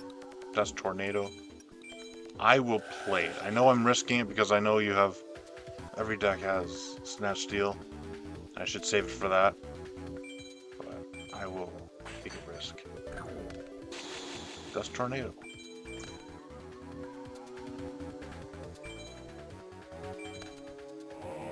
I'm risking playing this card, but you have no cards in your hand. So you may not draw a creature or defender, whatever the name be, that will give it time to become strong enough to be unstoppable. Or I win. I guess that works too. Alright, there's the first of the level 5s done. Almost there. Almost there. Is a frustrating thing, but I'll put it like this. Level 5 and then specials. Alright, Black Flame Dragon. This is a lockdown deck.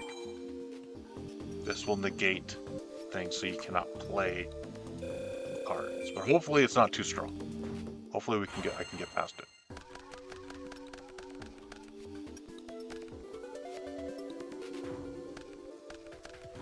Starting with defense. I will start with the loop.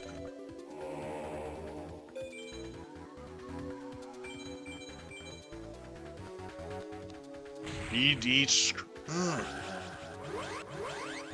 Every duel. Very first card they all play is that. That's supposed to be a limit one. Yet they all get it at the beginning. Somehow. Hey Fish Mix, welcome to the stream. I'm a little frustrated with the difficulty of this game, but I'm making it through. Beat level 4 on the level 5 duelists now, and then I'm beating everybody. Excited. And there's the special tier, and then I can make my own decks to face against. So that's exciting. How have you been, Fish Mix? It has been a long week. I finally get some rest, and I spend that rest on frustration. All right. I suppose I'll play this card face down. How have your tests been? I hope you aced them.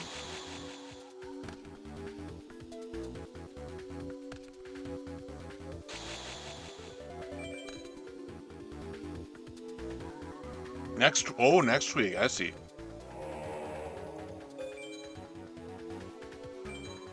I hope you get an A+. And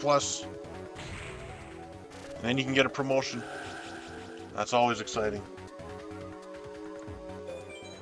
And then you can get $100 per hour. Then you can buy anything you want.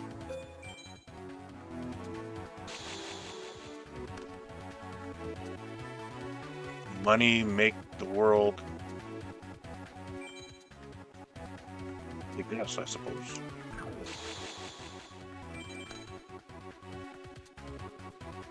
I will not bother with your face down creature. I will play the face down of mine own. attack you directly, skipping right over the card.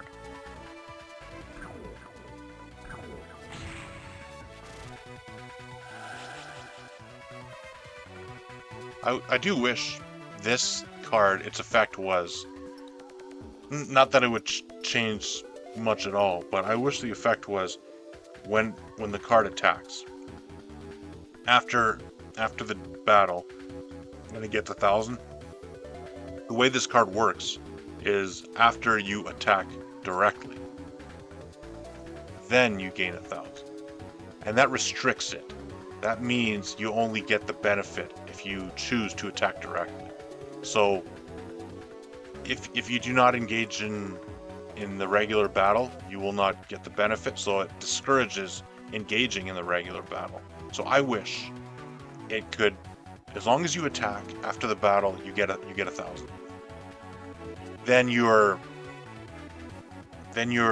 not discouraged from, if you so choose, you can attack their creature, or you can attack direct. It gives me more options. Anyways, that is it for me.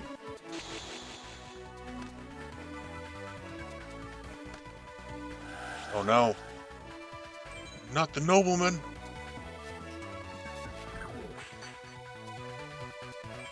Now I can look through your deck, and I can see the cards you hold.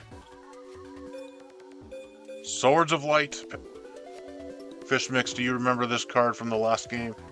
Do you remember this? This was the most dreadful of cards in the last Yu-Gi-Oh game. Then you have Royal Decree to negate traps, and you have Forest card to negate the green cards. But it is something to work towards. It is one of the few that you work towards something. You start at level 4, you get to level 6, and eventually to level 8. But it happens quite quickly. It can happen in the span of 2 turns. So it is not really something you're working towards in the long run. So the game is not much about thinking too far ahead. It is not much about the long run. It is at most 1 turn ahead. Because you'll play a level 4, you'll attack, you'll beat something, then you can get to level 6, and then you beat something again, you get to level 8. Or you play a card called Level Up, and you level up immediately, so you can speed up the process. I've not seen Level Up in this deck so far. What is this? Unaffected by traps. Level modulation.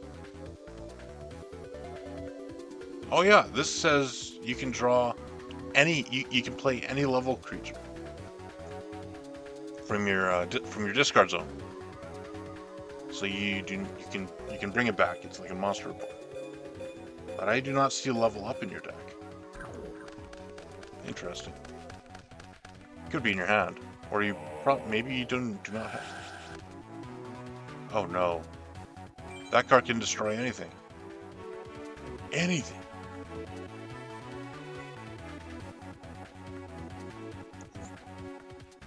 No!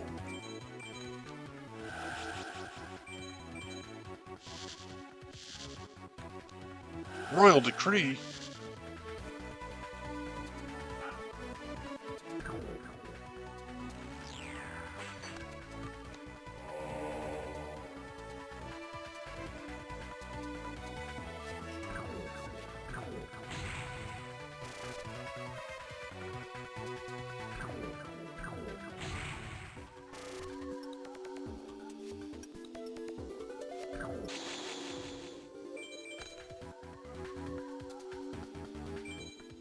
Hold on.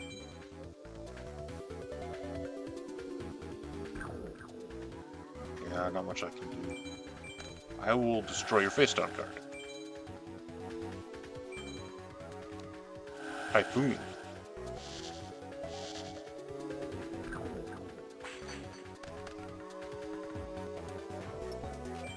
Then I will freeze this card.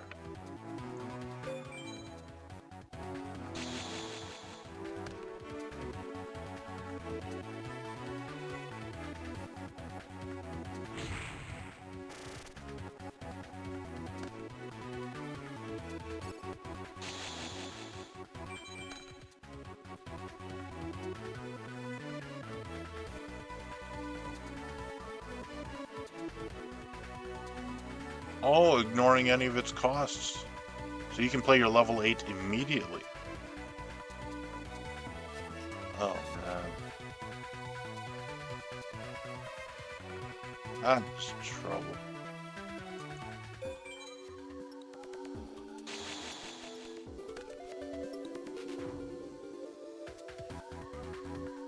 Good thing you only have 1,000.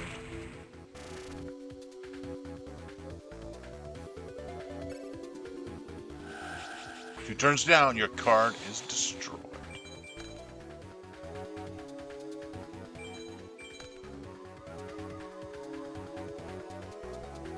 And then I had much.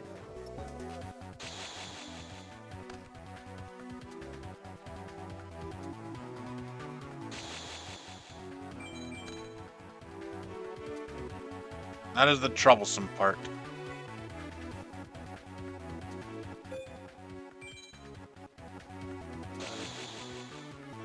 I cannot use any traps. You've negated a quarter of my deck.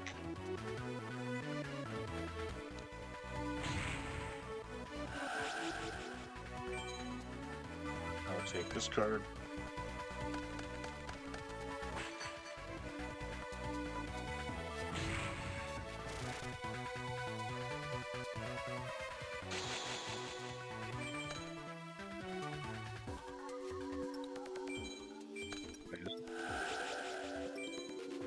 Freeze your card, and play this in defense. And then next turn, flip it up. If I can. Good, good, good.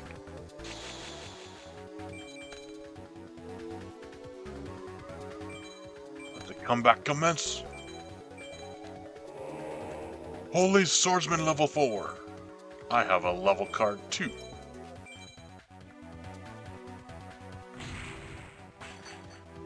Oh no, your effect. Do not activate. Ooh, you have no pyros in your hand.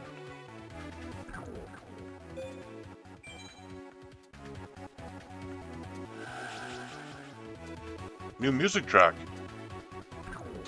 I have the volume a bit lower, so I cannot tell. Oh no! What happened? I looked away from the screen for one moment. Something happened. Oh, he sacrificed his card, so I do not get back active yet. And now you can negate both magic and trap cards. Half my deck is negated. I can't use my entire hand. I lose. I cannot play any of these cards. I'm not allowed. I'm not allowed to play any of them.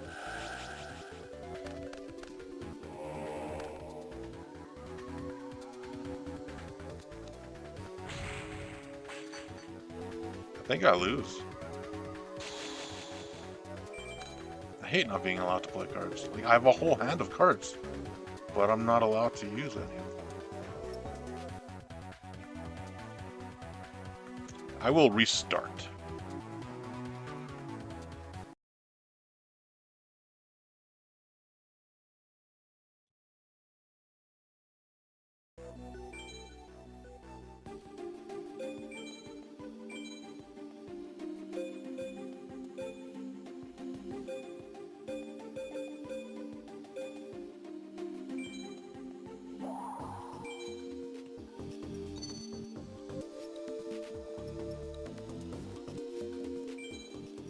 I'm glad you like the music, Fishmix. I have the music not turned down all the way, but turned down somewhat. So it is, and I'm not wearing headphones. Hopefully the sound does not interfere with anything, but without headphones. I know people usually wear headphones so that there's not a double voice or anything like that, or a double music sound. But that last stream, that music, whatever song was playing, it got to me, and I had to stop wearing headphones.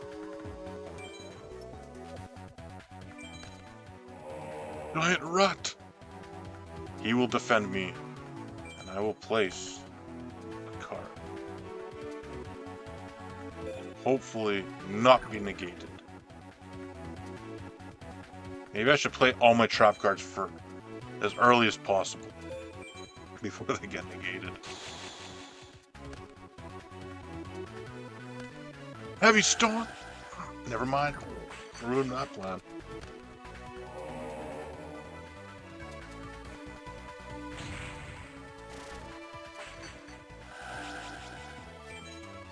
No matter, when Giant Rat is destroyed, he can bring forth another creature. A much more powerful one. Say hello to the enraged, the great Muka. Now you may level up, but your leveling is not strong enough for me.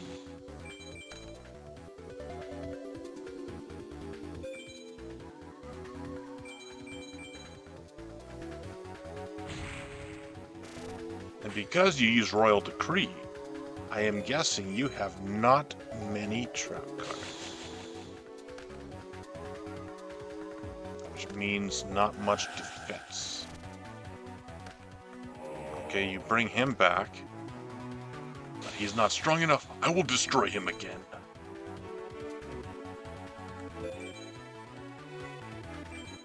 Now stay.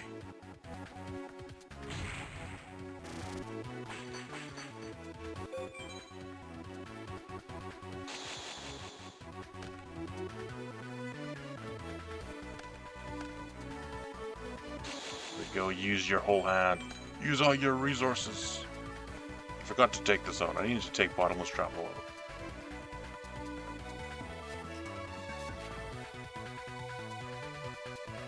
I will wait to play this card. The Eternal Flame.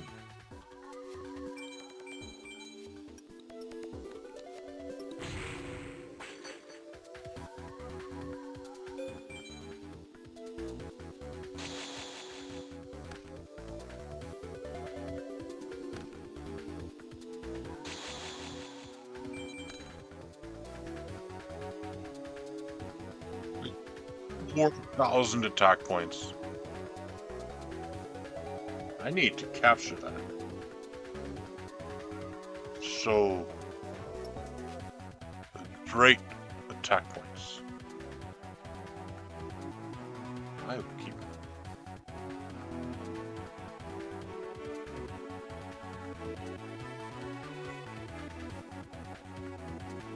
Then, I will attack. I will destroy your defenses until you have none to defend you. Solar Flare. That could cause trouble. If you play another one, I will not be able to attack. So I will place this face down.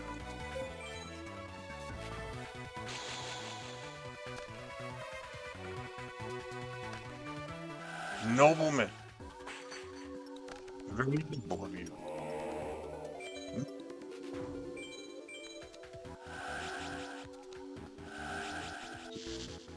He's in your hand, so you cannot use his effect.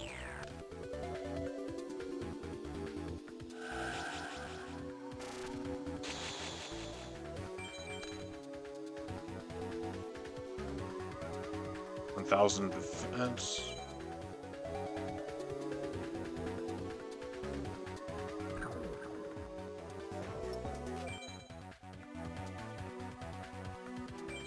No, that was a mistake. Whoops. I can fix that mistake.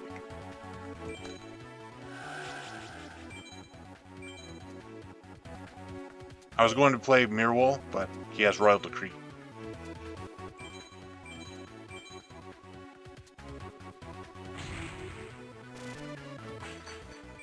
And attack directly. Then he becomes 1,800. too strong for the flame.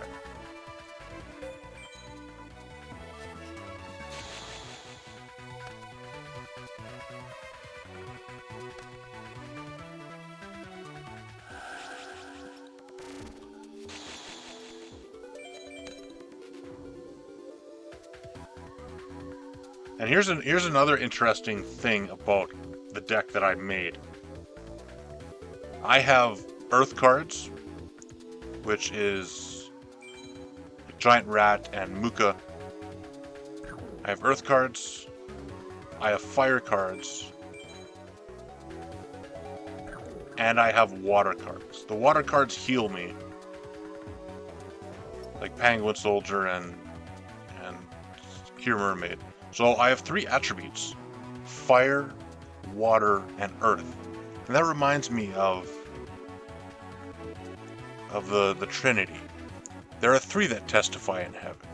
There's the Word. There's water. Can't remember the verse, but Jesus says there are 3 that testify. So I like that. I like having 3 types.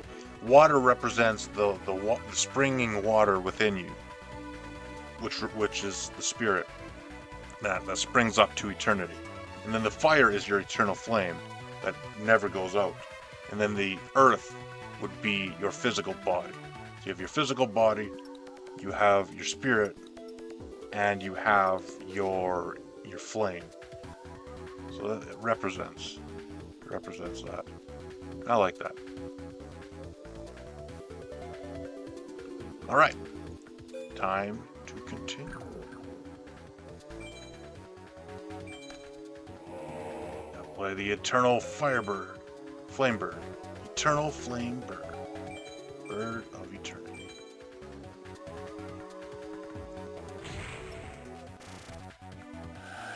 It gains another 1,000. That means next turn I can win this. I'll destroy this card. Oh.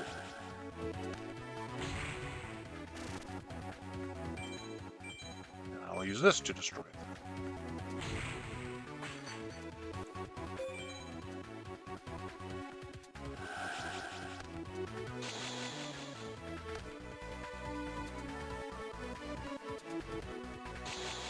It is the end of the road. Yeah, here's the water card.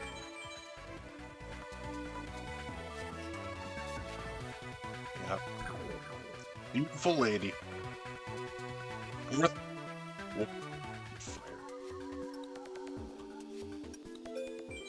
And she recovers my life, as though recovering after a fall. You are not gone permanently. That's why I like healing cards. Because no matter how low you get, as long as you do not fall dead, you can recover.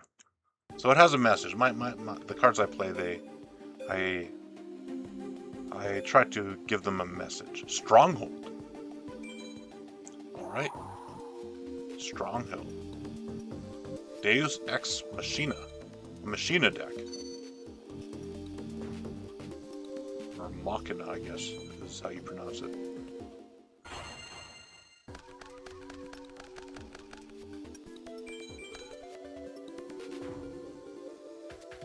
Yeah, there's no dark cards, there's no light cards. Though I could use light, but I'm telling you one light card I will never use.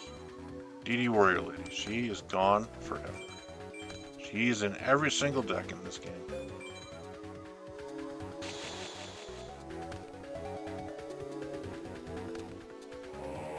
Green Gadget. This will be interesting. Facing a Gadget deck. I'm curious how this will play.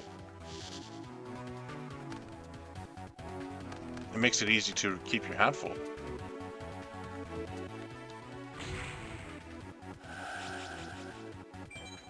I will get this card, Drakmor.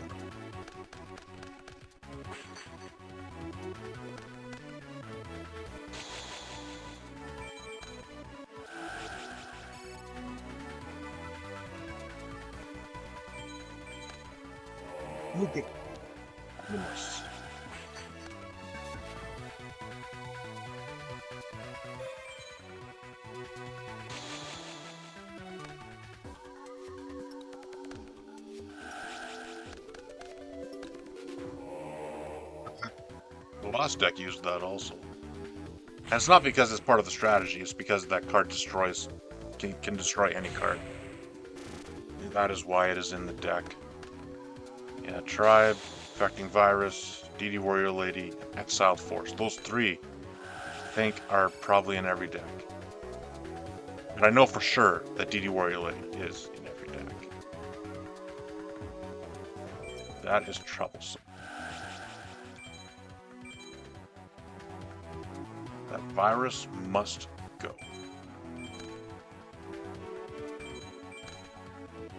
Get rid of the virus.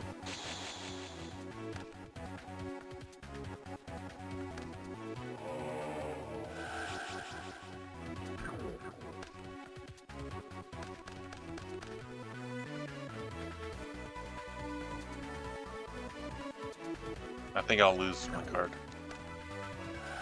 Oh, I see. Can I... Is it too late to activate this card?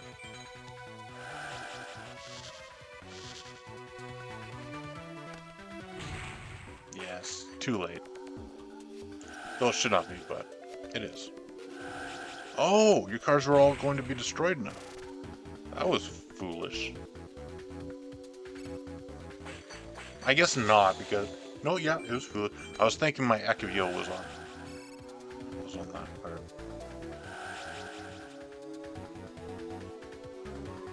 Should I pay? I don't want to let it go to waste.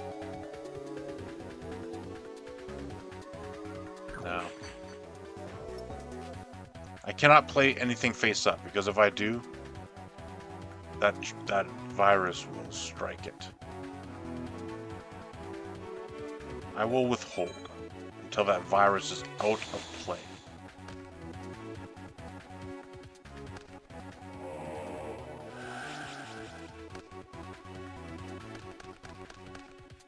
I think there lies the problem with this deck, with the opponent's deck. They have a never-ending supply of creatures, which is good. The only problem is their creatures are not very strong. So it is you cannot do much with these 1200s.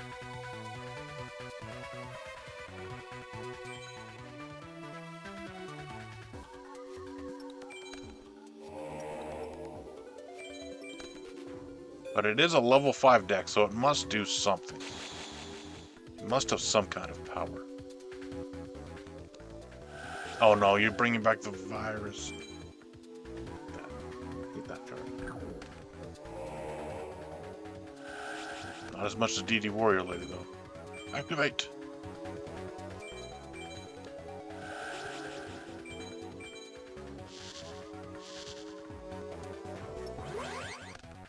I avoided your strike.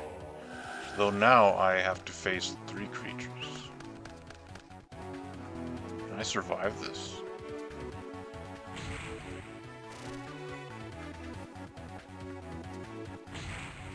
$14, $25, $16. That's back. This is worrisome. I need to play Penguin Soldier in defense.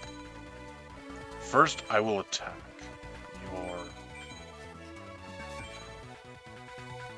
No! that is difficult. And if I lose this, it is because of the virus, not because of the gadgets. So the gadgets, I think, are only there to fill out the deck. To keep your card supply full.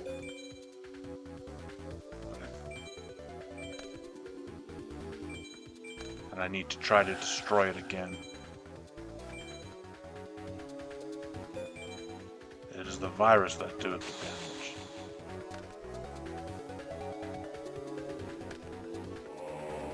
Lots of gadgets.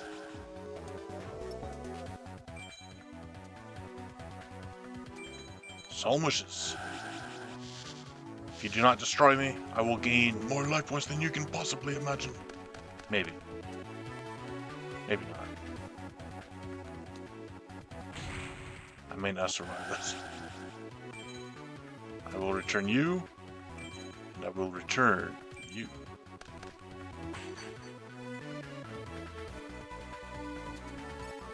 One turn down.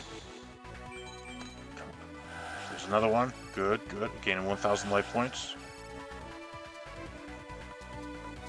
And then I will freeze you. So you will be only able to attack me with one.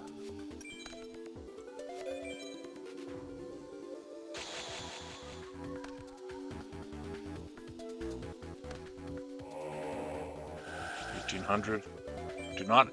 You have used up your gadgets. Okay, one in the graveyard. Ah, I see. So you used up your yellow gadgets.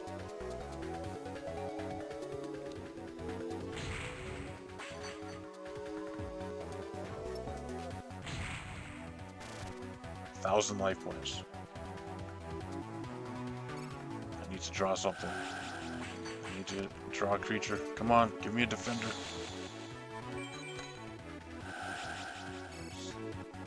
I think I lost the game. Let's see, that one, I can block this one. Then you have this. And then you'll have another one. Yeah, I think I will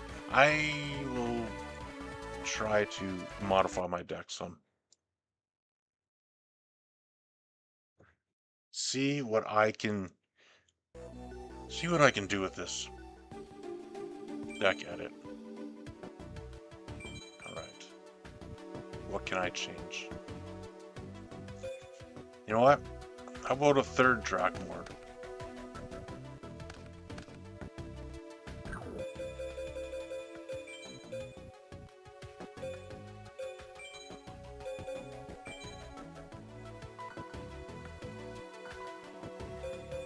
There we go.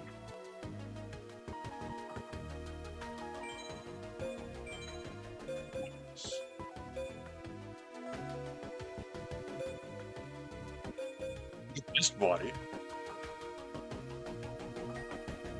I could have a mist body. I could say I could have one copy of that. No, I don't like the look of it. It has like horns on it.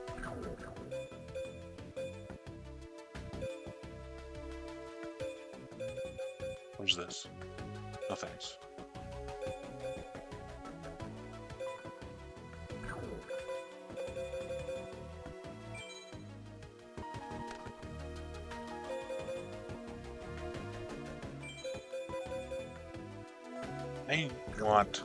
I want Man-Eater Bug.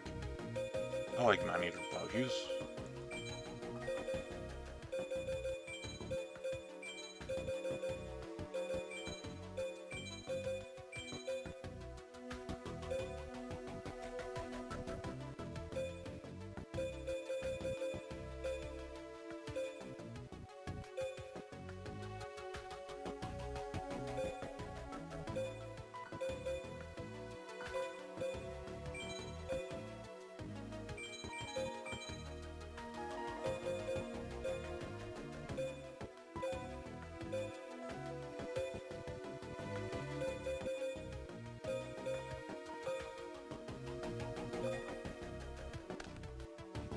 So if I'm to do this,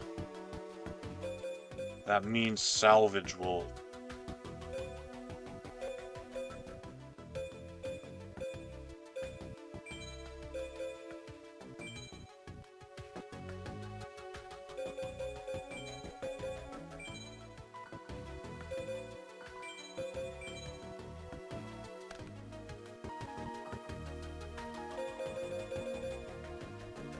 Penguin Soldier. Get rid of salvage. Because I have not enough water creatures. Man-Eater Bug is still Earth, so it still counts toward the three types. So are you.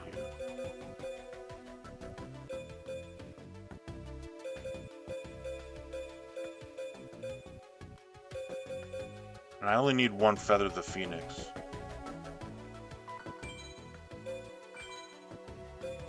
I would like to get rid of those.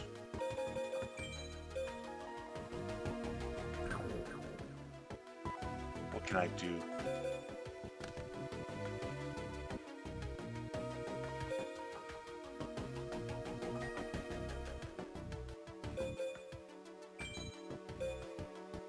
that card. Put in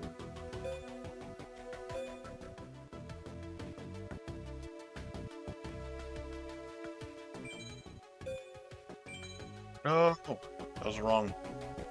I wanted to put it in the deck.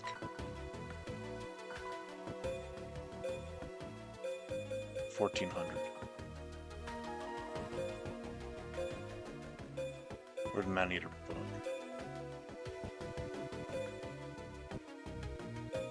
Armenian Giant Rat.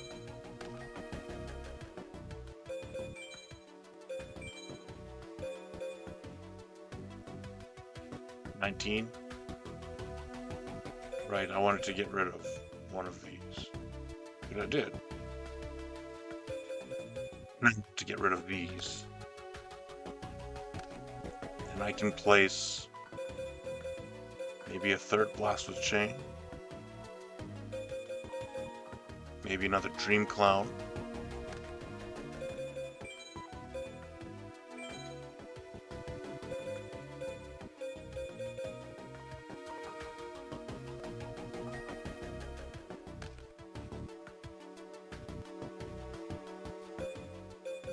Dream Clown. Side deck. Trunk. That brings it down to 12.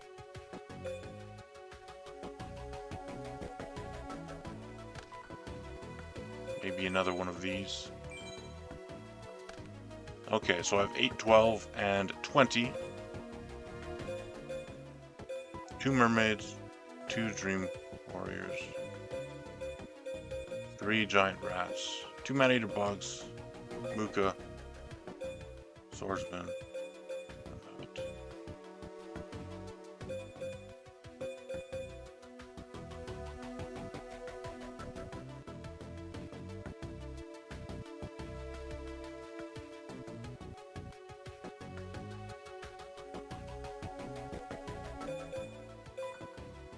We'll go Blast with how many? Only 2 Blast with Chain or 3?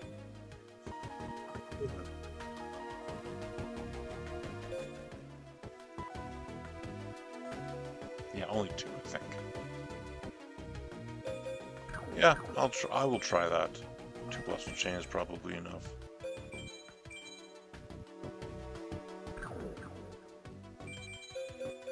And I think I like 2 of these, but 3 works.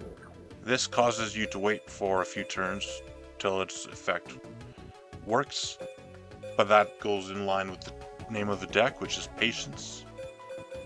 So, yeah, we shall have patience and see if this works.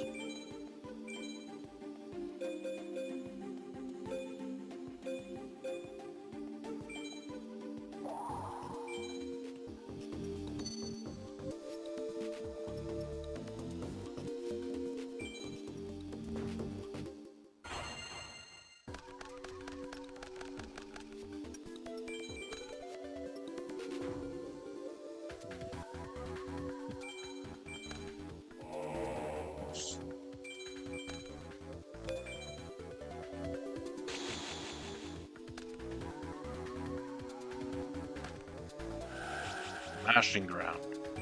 Not so fast. I shall avoid your smash. Dodge. You used up one of your resources, but then I used up one of mine also.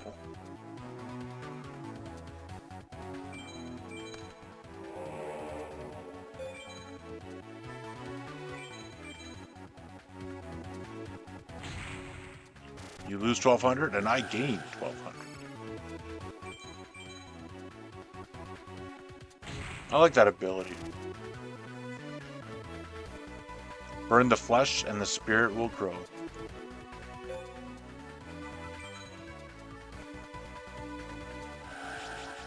There's not room for both the flesh, the old nature, and the new nature. One of them must perish, and the other must grow.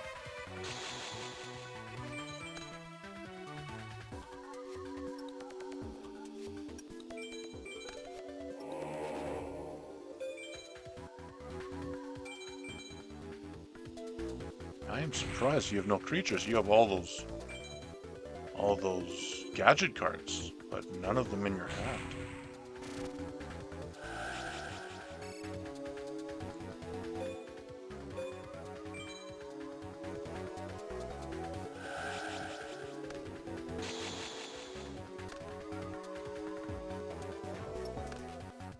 Okay, you got your first one. But will it be enough? Okay, now you have two. Now let's see.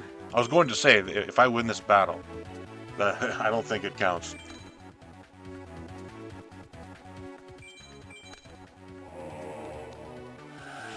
Solemn judgment!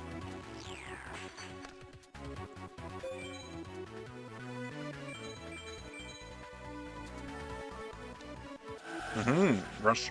Okay, now you're using up your back row cards.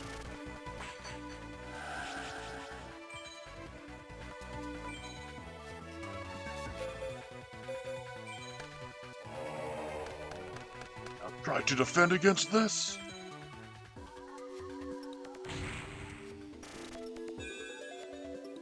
I think we can do another battle of that. I think he got a bad hand.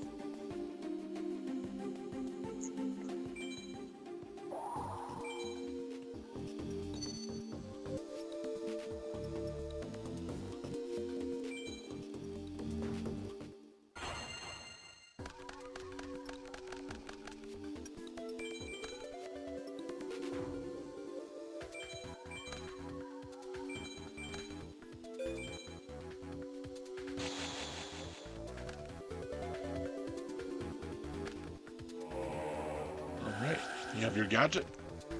Plenty now. Oh, you destroyed my defense.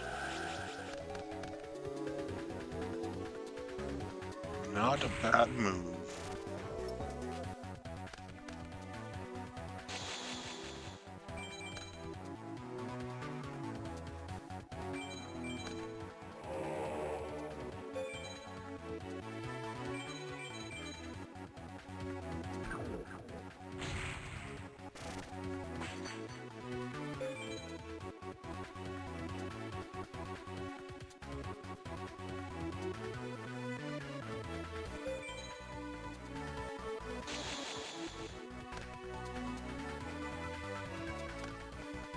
$1,600. Quite strong.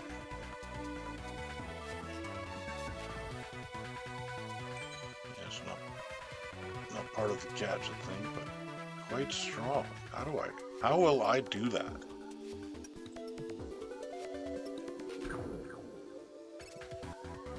Now 1,900.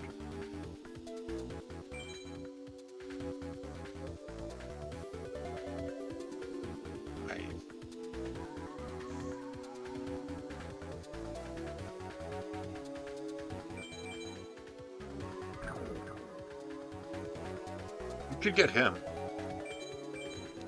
That's not for a turn ahead of time.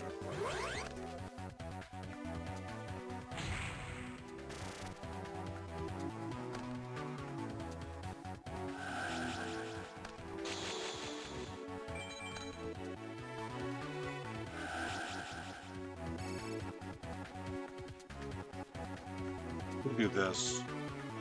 You'll destroy it, but then you'll go to 16, which is still stronger than mine. I think I will use Phoenix. I will discard this to get back Moving Fortress. And I will prepare to play it next turn.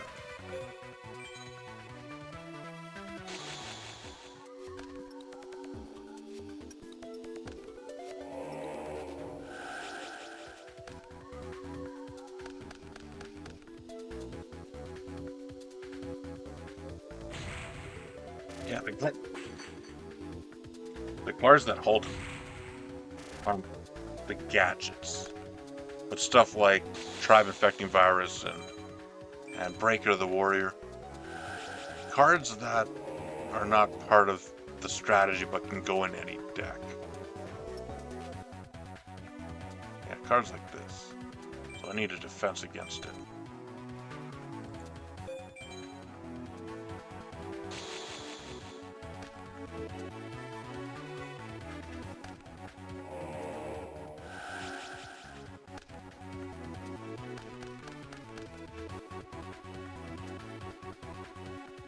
I think those gadget cards are very good.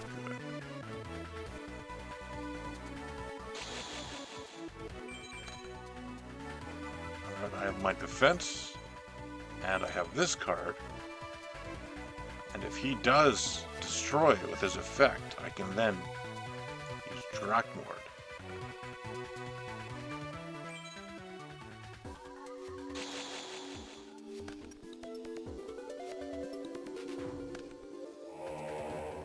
Oh, you have the 3 gadgets. You have all 3 of them.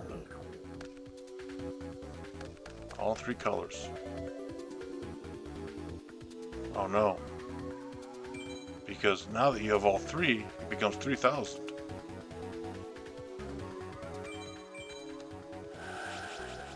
Oh yeah, now I lose, right? Because you destroyed my card and now, yeah, I lose. That is your strategy. Get the 3 gadgets and then your trap card can become 3,000.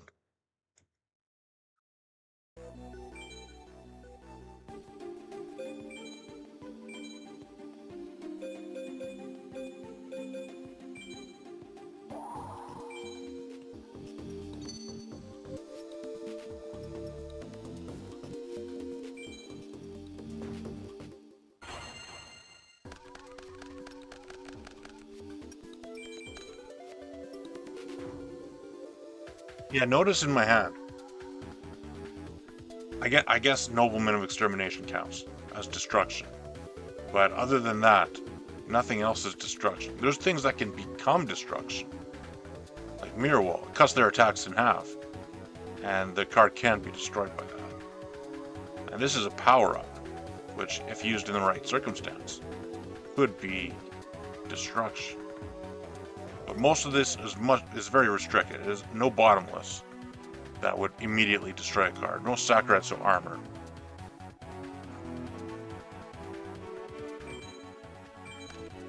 I'm trying to limit that. Anyways, I will place 2 cards face down.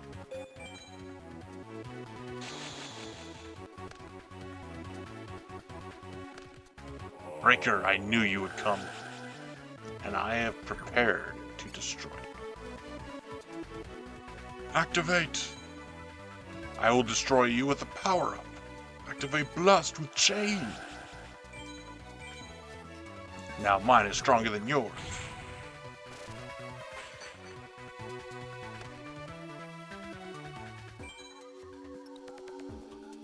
Then I activate Wishes. My wish is to remain alive.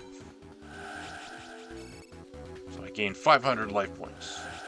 And another 8. And then I play Exterminate. And exterminate your face down card. See what you have. Pot of... I did not know that was in this game. Interesting to know.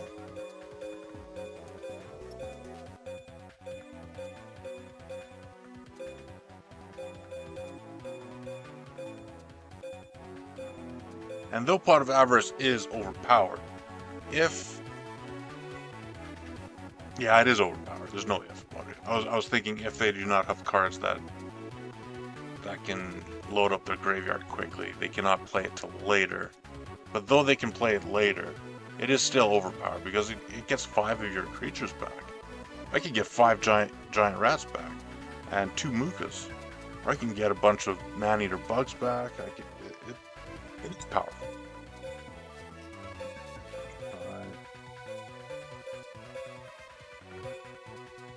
So you have destruction. All these are destruction.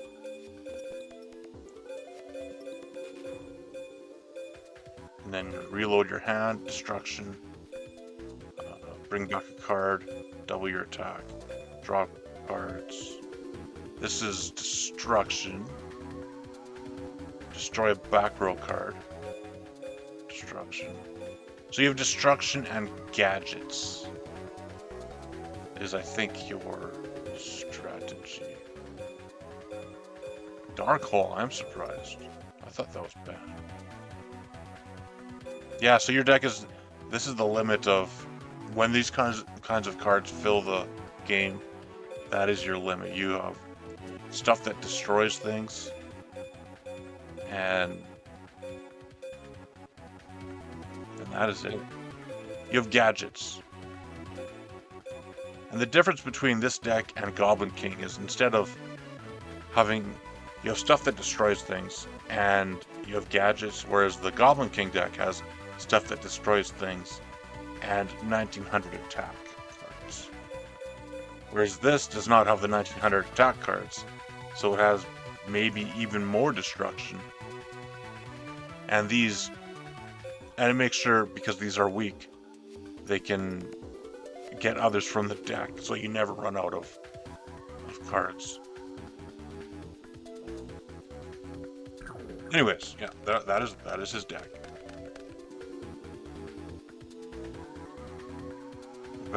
Main phase 1. Right. On to do this.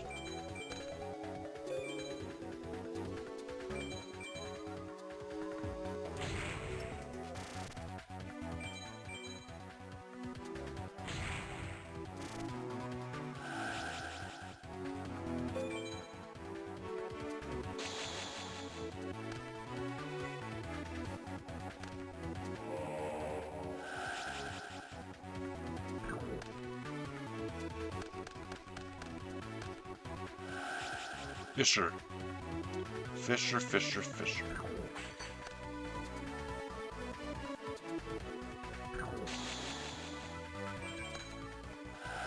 See the gadget and the destruction. It's not very deep, which is why I'm waiting to make my own decks to fight against Copycat, because the decks that are good are not very exciting. There's not a lot of different things that can be done with them. So I'm waiting so I can have my own restrictions in place.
Cool, yeah.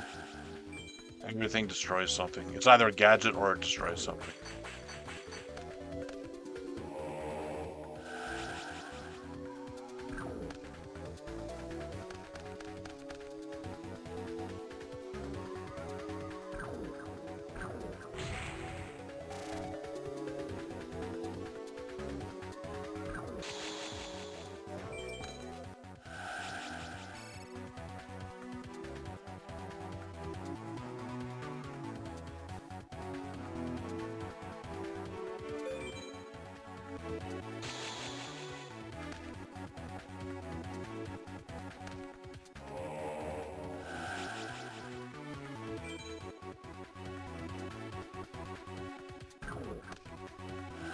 Oh, now your cards will be destroyed at the end of the turn. You do get to inflict a lot of damage. 5,000 damage, but now your field will be empty. And you did not destroy them.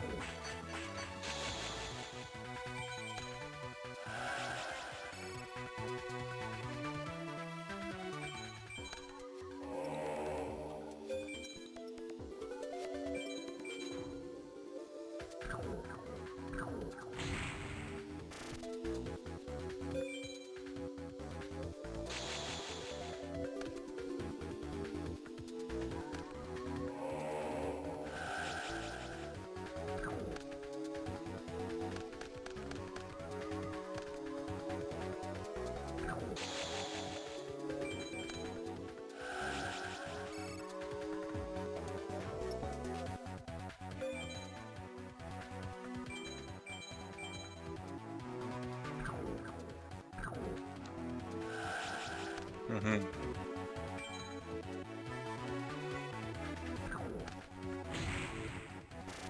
Well, I did not play the Great Muka because the rule of the deck is either a gadget or destruction, and therefore that was not safe. Now I can play a defense card.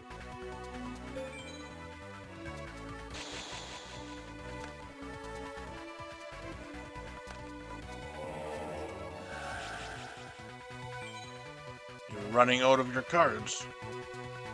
And now I have 2,200. You lose 1,000. And if I cut your attack, you lose another 600? Nah, that's okay. It would not be enough to destroy you.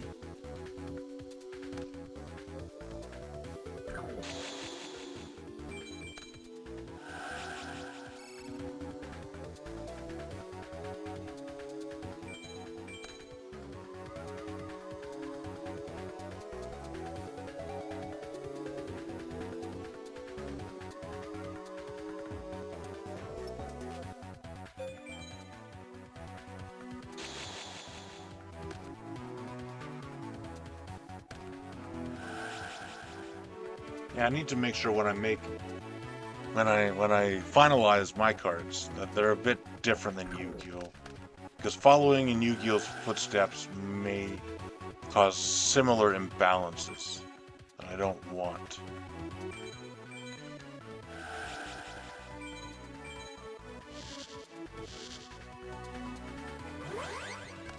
I'm trying to stop one of them. Like, I have very few destruction cards, and the destruction cards that I do have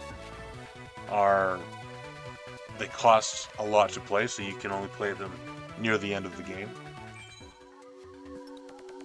So that fixes that problem. Somewhat. I think I still need to test it once I have all the cards printed. I will need to test it. I will use this to minimize the damage.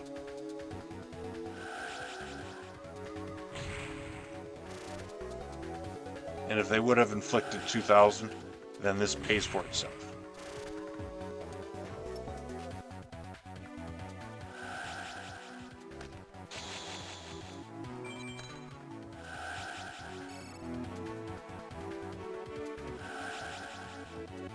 I will pay 2,000. And I will play Dream Cloud.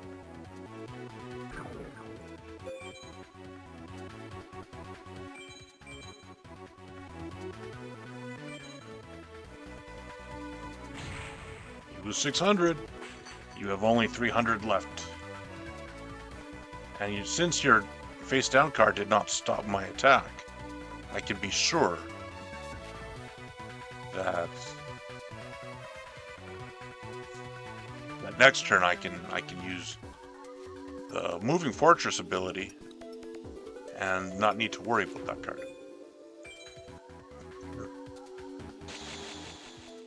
And that Mirror Wall is still in play. Oh no, never mind. Like, your Golem is gone. Moving Fortress is gone. But no matter. Okay, yeah, that fixes that problem.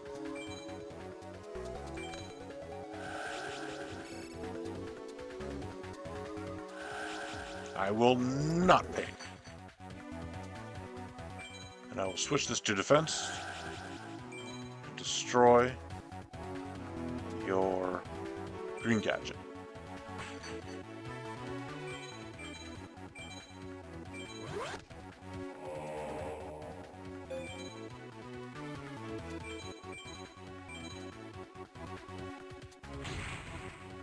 There we go. It is a battle done. On to number 4, the second last one. Flight of the Phoenix.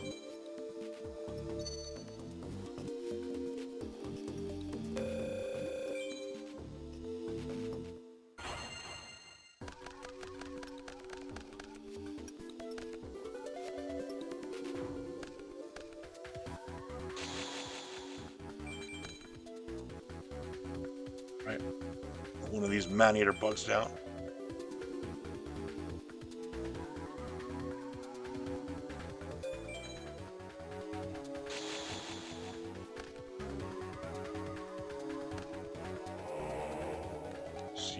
Of course. Why is it always that the first card they play is always DD Warrior Lady? There should only be one copy of that card in the deck, but they always draw it on the first turn. Something is wrong with that. If you only have one copy and you have 40 cards, are you that likely to draw it all the time?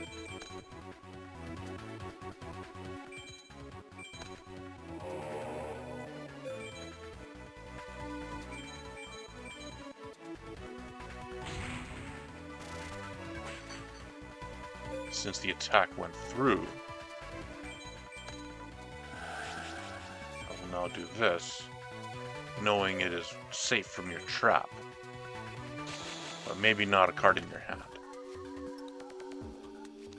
Yeah, oh, it's a, yeah.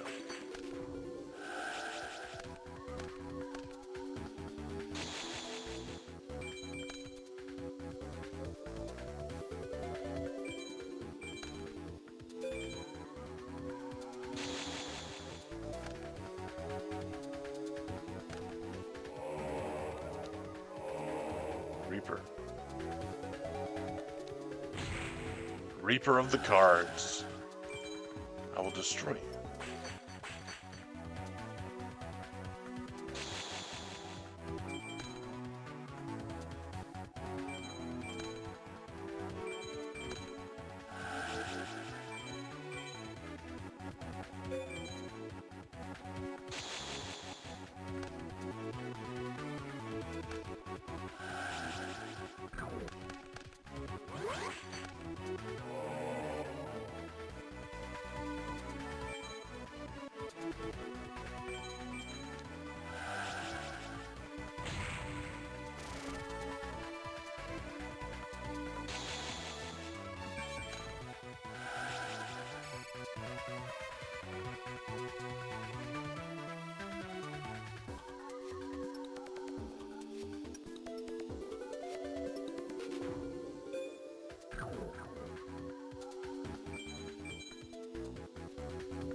He becomes 2,500.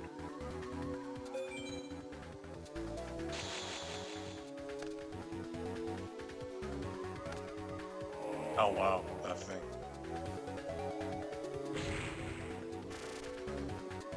I think I lose this one.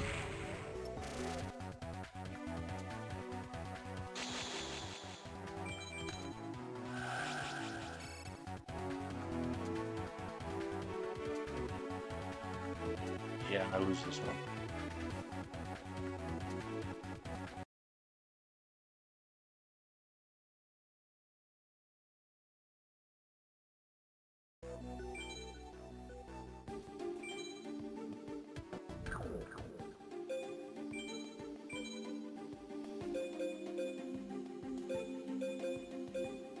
Only these two left.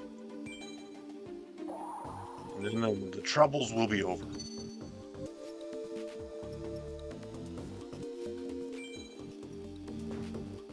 I can make a... Because I do have fun against the Phoenix deck. This deck. In Tag Force. Because there's far less destruction cards. Having so much destruction cards in these. I think they put them all in because they said they're level 5 decks. Put a bunch of destruction in there. I think that is what their thought process was. But it does make for a worse experience. Oh, discard Mist Body to destroy my Dust Tornado.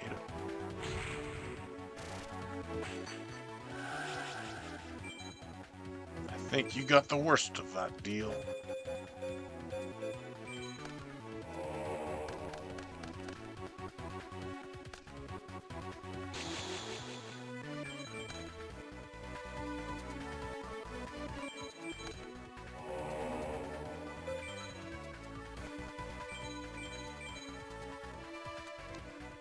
Accuracy.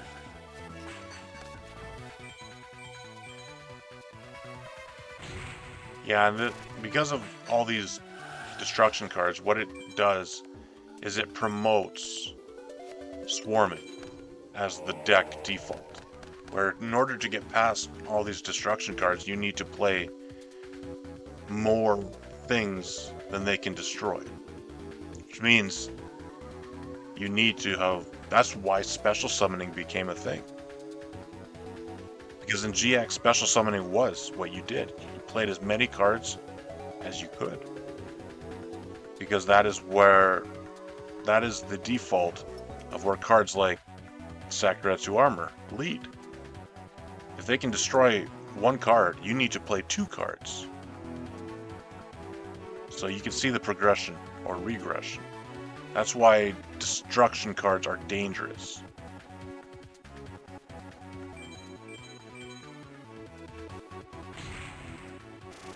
And I try not to have many destruction cards in my deck. There is this, but it destroys, but it's weak. It's weak, and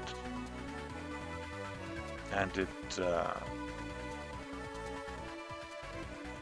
if it can survive, it can destroy multiple, and I guess. But it's an underdog card, and I have more equips because I would rather have some long-term goal. And if I have a Kier Mermaid and I use this to equip it to become 22, then it becomes a 2200 that is harder to destroy except Sakuretsu Armor. But it gives me a long-term benefit. It makes it so that I get life points every turn. So I try to think about long-term benefits rather than only one-time things like Sakuretsu. I could easily put a bunch of 1800 level 4s in my deck and destruction cards, and I could easily beat all these opponents. But that's not fun. It's not as fun. And I think fun is the goal.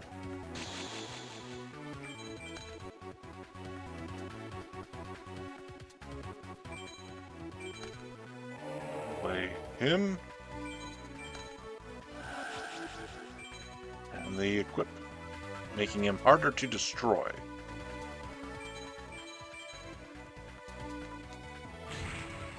What do you get? Mist Body. You get your Mist Body back. That's good. That will make any of your cards invulnerable. Very good.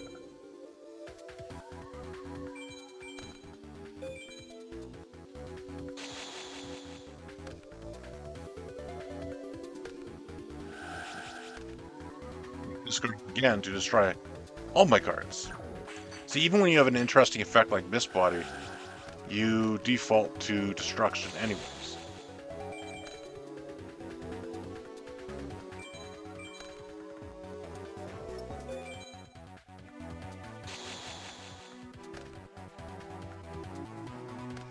And wiping out the whole field stops you from advancing a long-term goal. You cannot advance any long-term, progressive, more powerful as the game goes on. Any plans. You cannot make any plans because everything is destroyed in one card. So aggression, swarming, is the only way to play the game, which is unfortunate.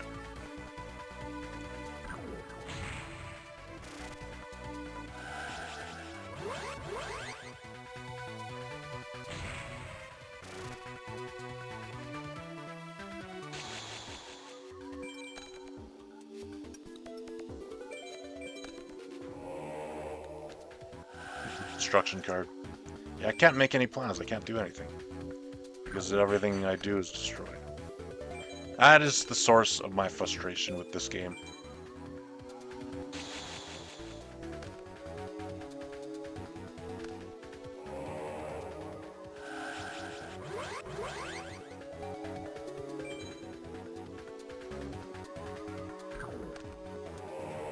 Okay, now you get your boss card.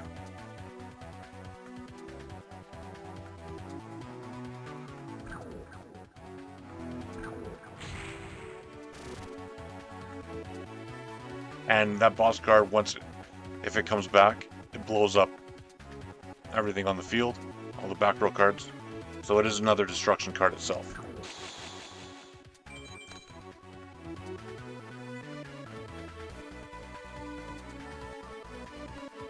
$18.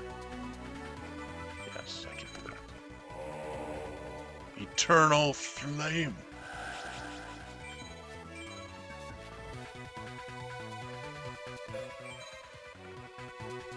Attack you directly.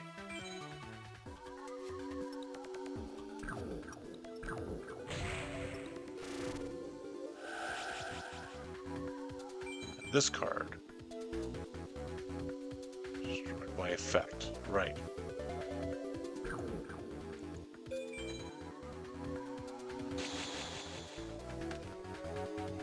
And again, that's a level 8 that you use him by his special ability to special summon it. Yeah. Alright, so you're attacking with him. I activate Mirror Wall.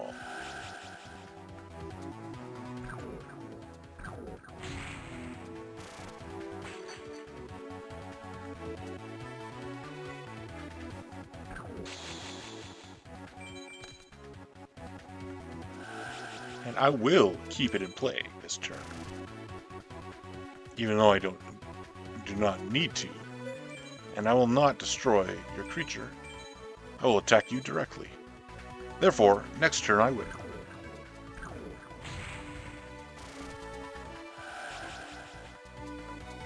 That's what I like about this card. This is a long-term, which is difficult because of the format. Not the format, but of the game. But this is a long-term card. I attack, and each turn its power grows, and it gets strong. All it takes is one destruction card to defeat it, but I like it. I like the card. I try to make it work. I try to make it successful. Because I find long-term goals much more satisfying. Much more fun.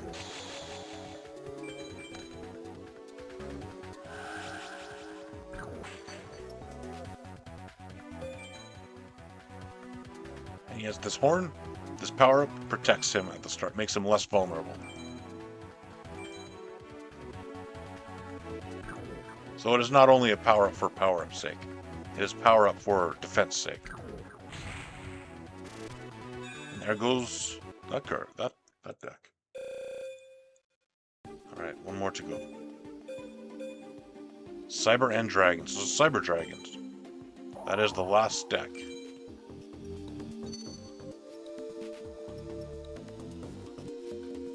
Cyber Dragons are about special summoning and fusion. And limiter removal with double the attack, high attack stuff. We'll see how that plays out.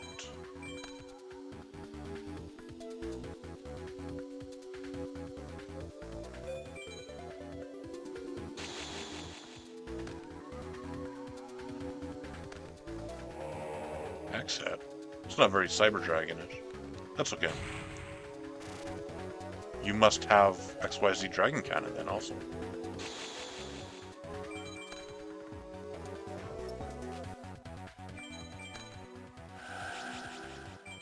Destroy that card. That's Tornado. It gets rid of my Dust Tornadoes also. Now I can see what's in your deck. You have the Fusion card, so you can make a fusion. You have Mechanical Chaser, high attack, level 4. Attack Reflector.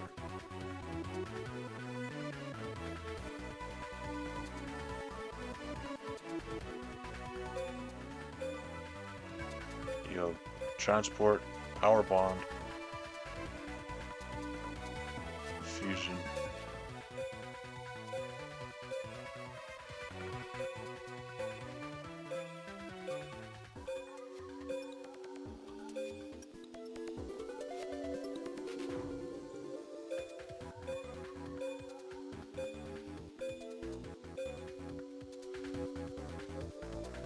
$2,800.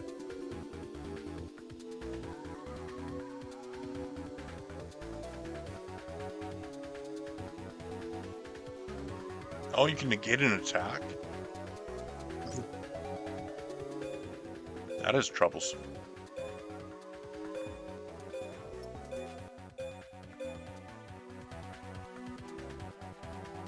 Where's DD Warrior Lady? Must be in your hand.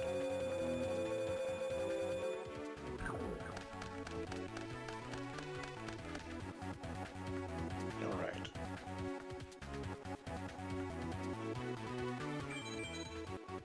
Yeah, that. Yeah.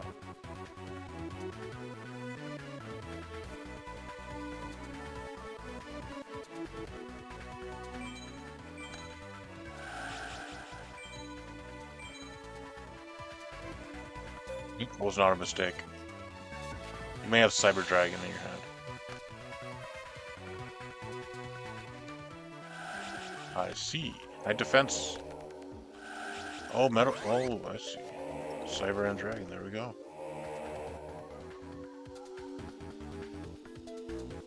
That would do it.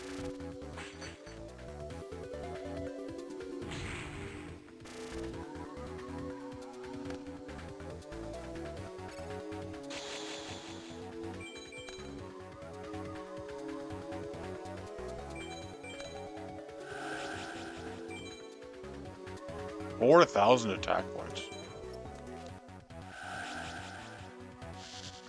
Yeah, I lose this one.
Two of them. I suppose I need to play one of them then.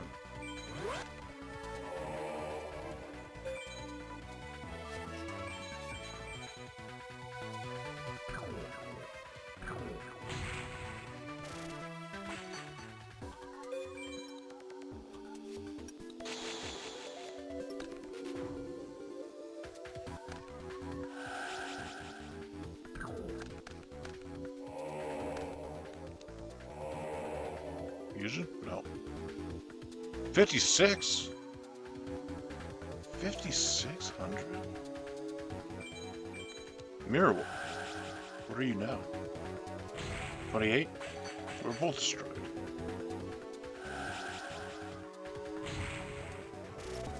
That thing is dangerous. Power Bond. It doubles any fusion that you play.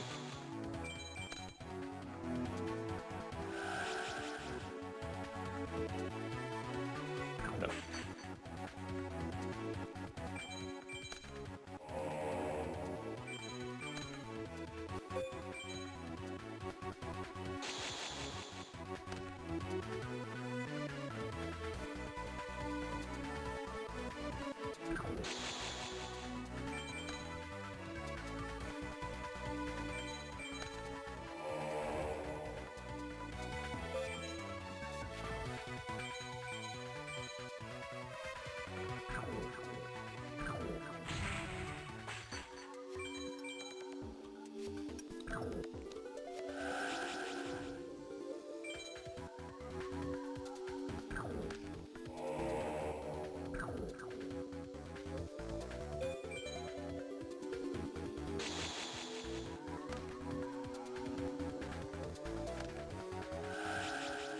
you get all your Cyber Dragons back.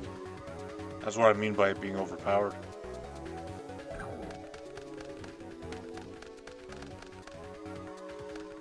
And you get to draw 2 cards. People say Pot of Greed was too powerful. That is even more powerful. Because Pot of Greed lets you draw 2 cards. This lets you draw 2 cards and get back all your best cards to use again. So the thinking is you use all your resources and then they will be gone. But here it is in GX, it is not so. It is you use all your resources and then you get them all back. So you need not worry about preserving your cards. Preservation is not the purpose of GX. It's not a worry.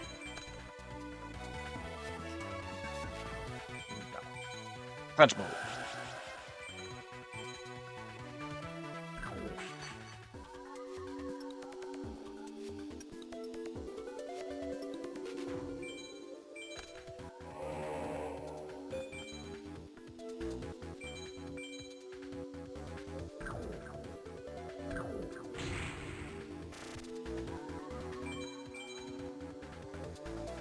Yes, so you can reuse all your Cyber Dragons for multiple fusions. Yeah. And you need not use polymerization either, because it does not use polymerization. Polymerization. So it is a fusion without needing the same restrictions as a fusion.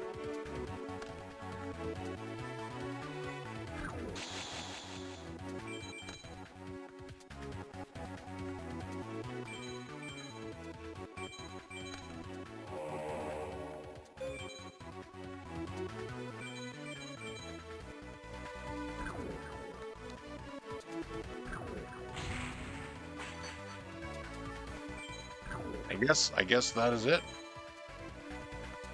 Game over.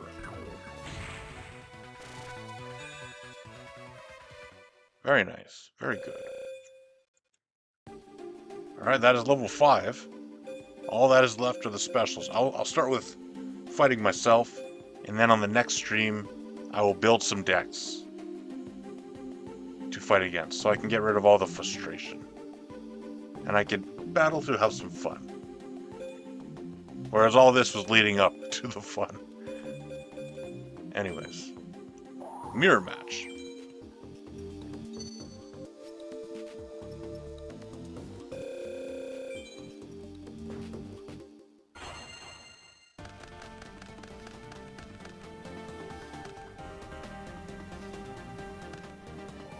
Great Muka, but are you wise enough to use the Muka with its abilities? 18. I have a Muka also, but my Muka is more powerful than theirs. Ah, but you have that card. Good move, Yugi. Yugi.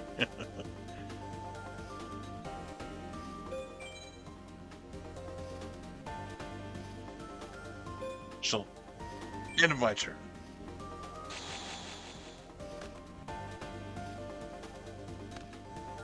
And the giant rat.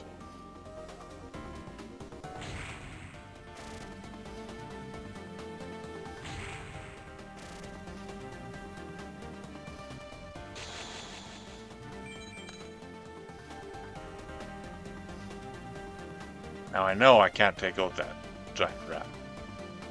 Not without some major repercussions.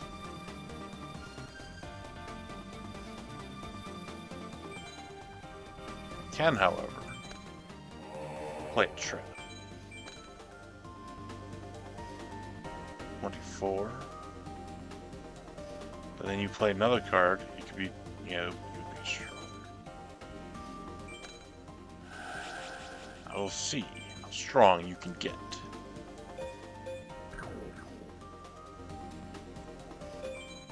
I will attack. I cannot attack this turn.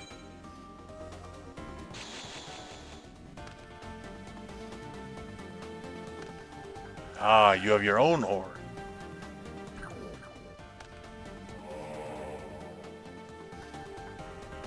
strong are you? You are 2700? Blast with chain! Now my card is even stronger. You lose the battle and a card in your hand. Ah, the gear. Moving Fortress. And you will draw your power next turn to use it once again.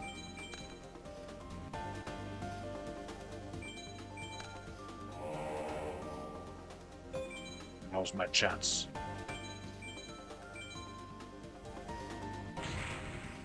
And you lose another card. And now, if I attack you and you get the Muka, you will shuffle the deck, then you will not get your horn. Though perhaps I would like you to get the horn. Oh, you got another giant rat. I know that's what people usually like to get. But you could have gotten the Muka. Interesting. The Great Muka. I suppose you would not have been strong enough.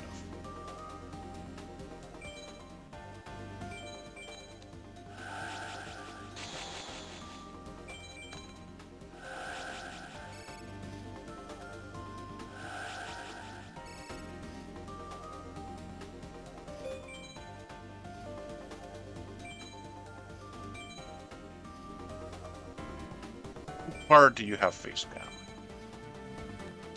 The giant rat! I mean the man-eater bug. That goes to the top of my deck. And then I must attack it. Even if you get the Muka. Probably should have waited a turn. Oh, Geargoal. You could have got a Muka. You would have had 2,000 attack points next turn.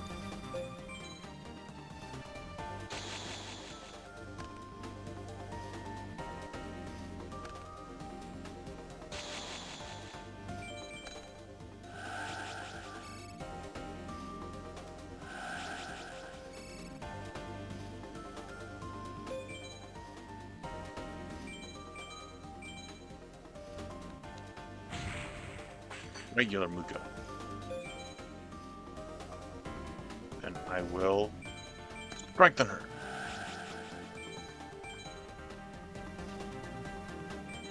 Place of defense.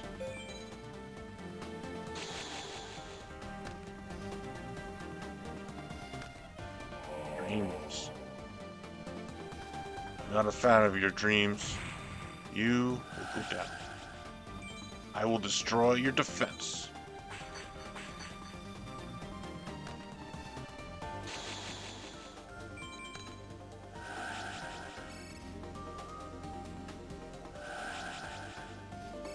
Look at me, 8,000 life points.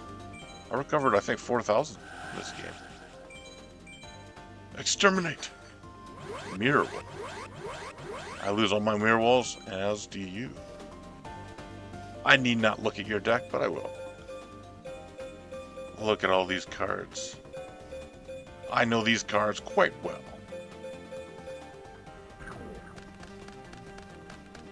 We both lost all our mirror walls.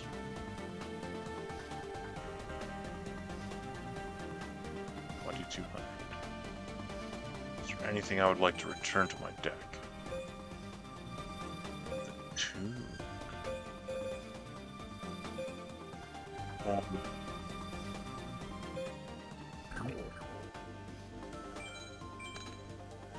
Phoenix. I discard Great Muka to get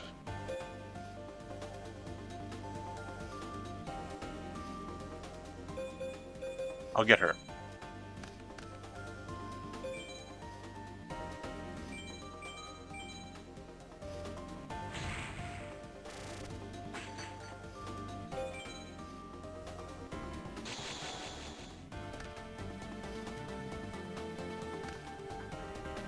One card face down. But I know your deck doth not have much, if any, destruction. Everything that has the possibility to destroy requires a defender. Like Mirror Wall.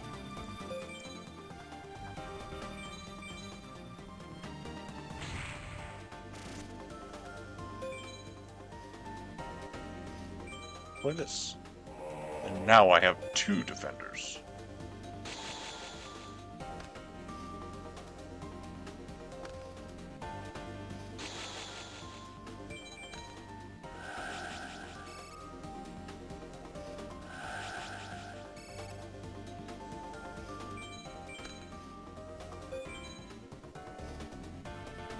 This and 2 Solemn Wishes, I will gain 1,800 life points every turn.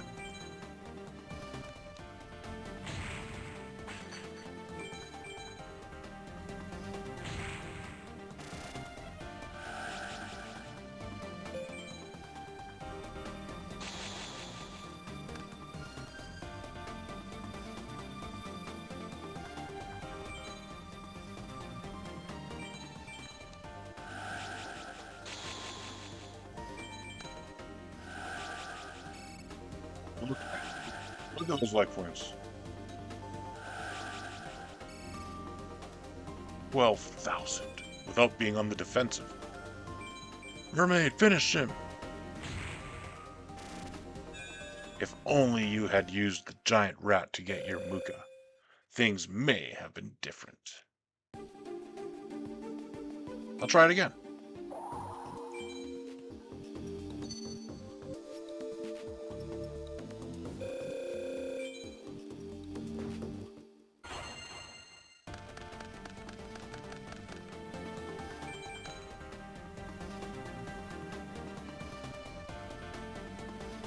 Alright. I will start with her.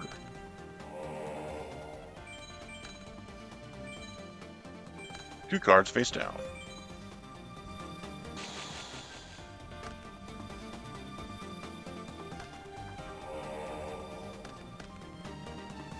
Interesting. I'll destroy your face down. Oh, Dust Tornado. I should have waited. Because if you activated Blast with Chain or Mirror Wall, then I could activate Dust Tornado. No matter, I will attack with the Giant Rat. Then if my card is destroyed, I can bring another.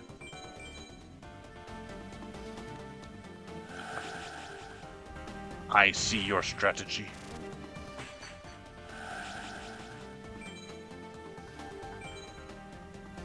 Bring the great patience.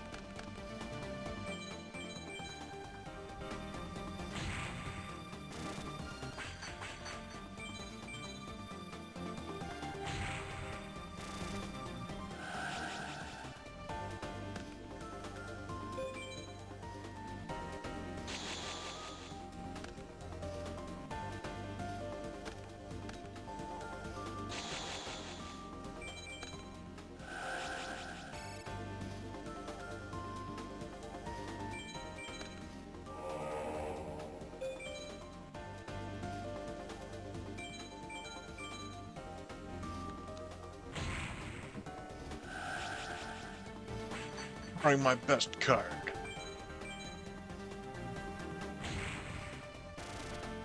Discard your last card. Good card. But a card that taketh some setup.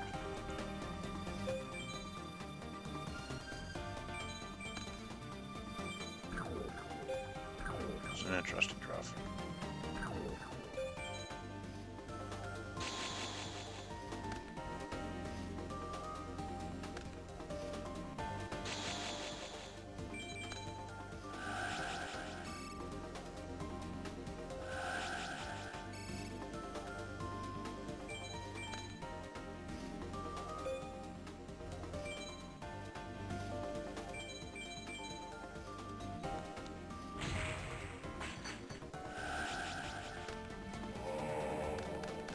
When that thing is in attack mode, he is no match for me. You should have brought back a second Giant Rat and then brought him back to switch him to defense mode. I am afraid that you know not my deck as well as me. For you are a robot, and robots are inferior to man.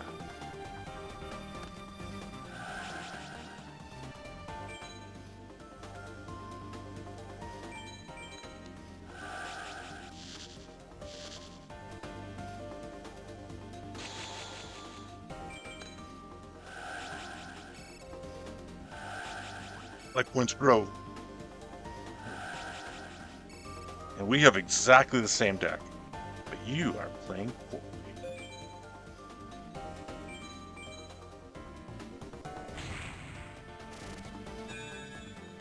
Next two. What about a third? Can I win 3 times in a row?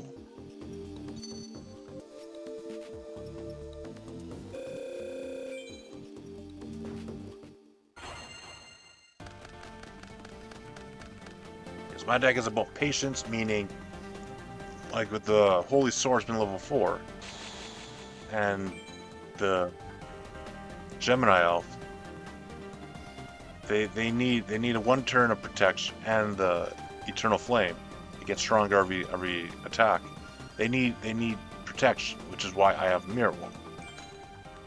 They need 1 turn of protection, and then they can begin their strategy.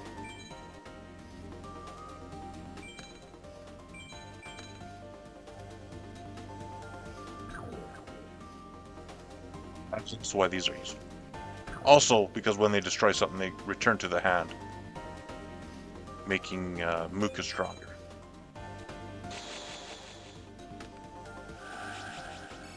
See, you did draw a better hand than me. I have nothing I can play.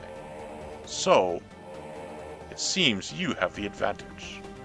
So if you lose while having the advantage, it will not be good for you. No blocked.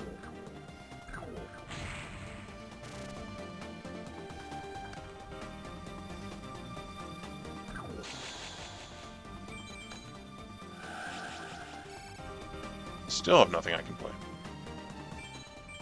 Exterminate your face down card. Oh no.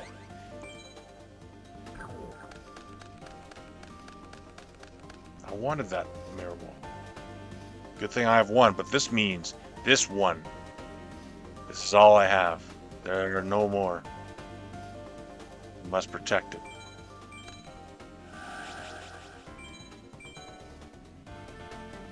I will freeze both your cards to preserve myself until I can get a card to play. Oh, you have wishes also. Your life points will grow.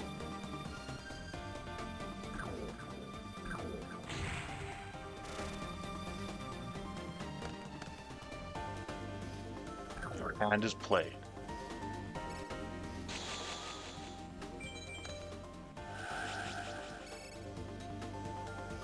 The road to recovery is nigh.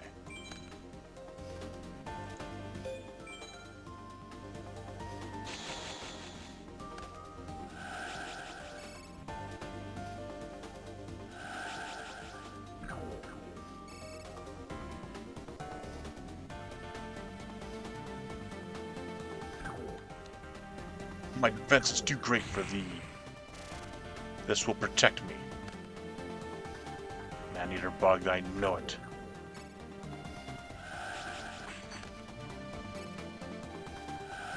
Cards are destroyed.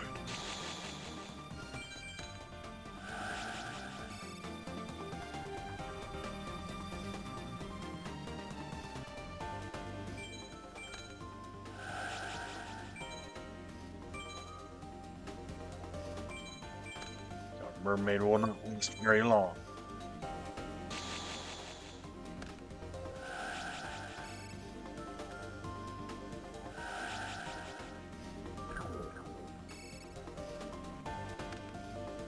No! No! Activate it! If I activate it, perhaps I will not lose it. Mirror Wall! Because you only destroy a face down, right? That is right. Now my life block. I cannot afford to keep it in play. This is the last Mirror Wall in the entire game. Perhaps I need not Mirror Wall. At least, perhaps I can make do with losing it. No more Mirror Walls. I could get it back with the Phoenix.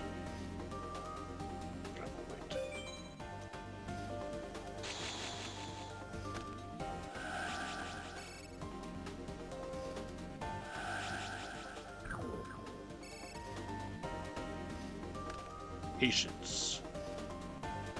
Be not hasty to attack. Build up your resources.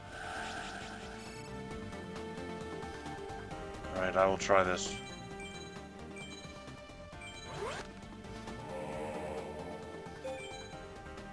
See if this is Maneater Bog or the Fortress. Mirror wall. You have a mirror wall too?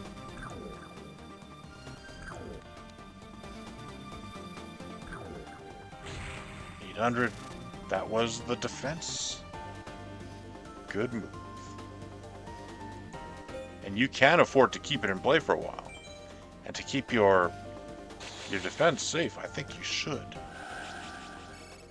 You have what the life points to spare. Oh, the great Muka. But too bad for you that your hand is empty.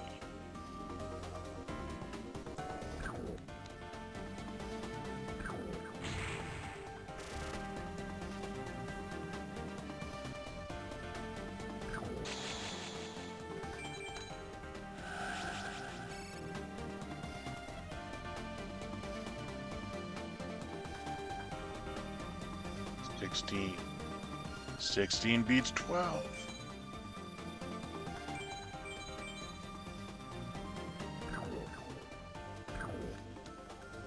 Oh, interesting.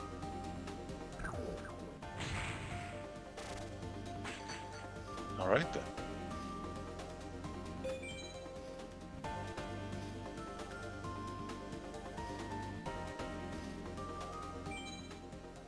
No matter.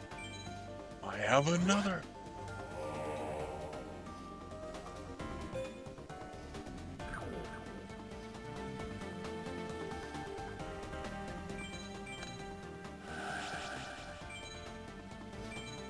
I will freeze this, and I will freeze that.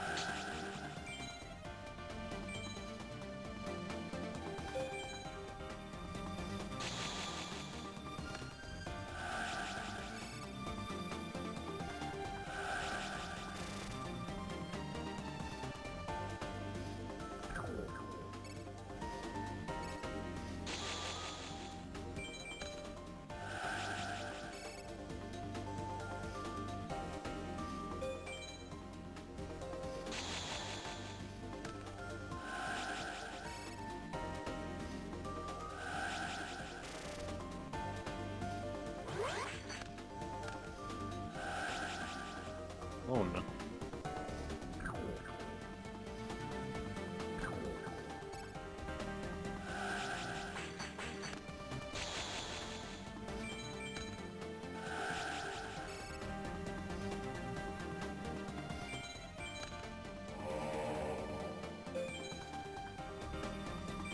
Oh, 600.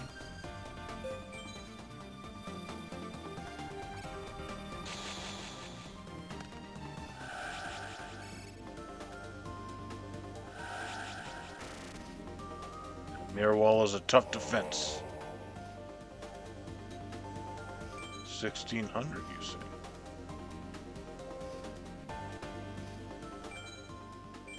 Blast with chain.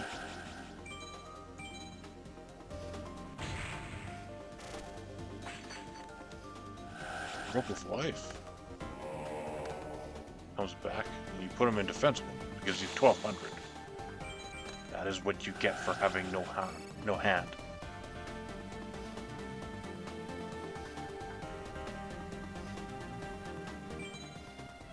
Switch him to defensible. Because I cannot attack while your wall is still in play.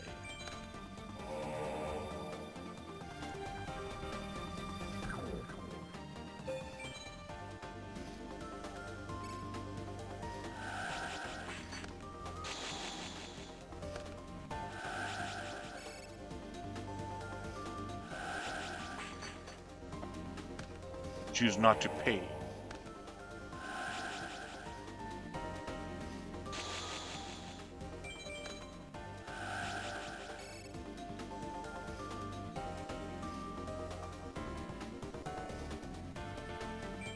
Place this face down.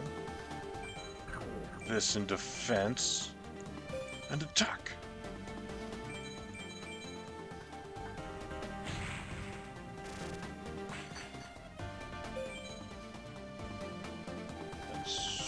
Can I switch it? Switch back to attack mode.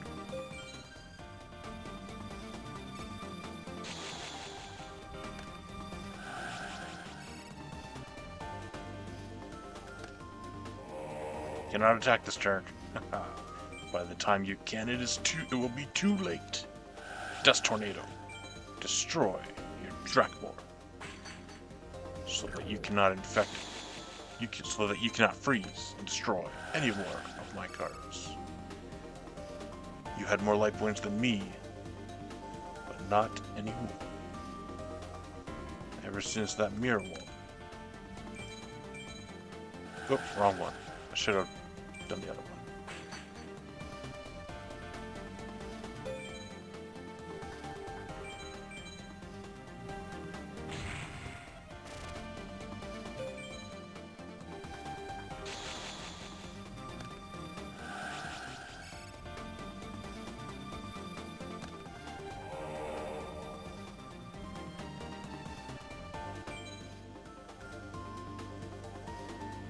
You should have attacked this one. Robots. And they will take over the world one day.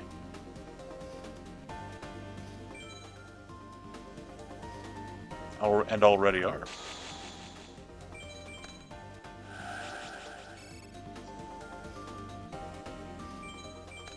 The online world, at least.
Card. Powerful card. Now you're 2100 and can replace yourself with another. You attack my great mouse.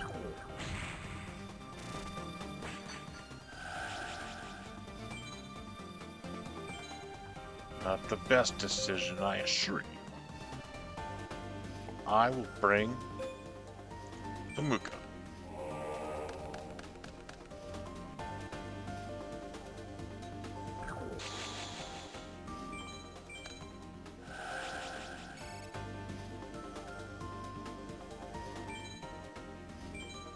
Yes.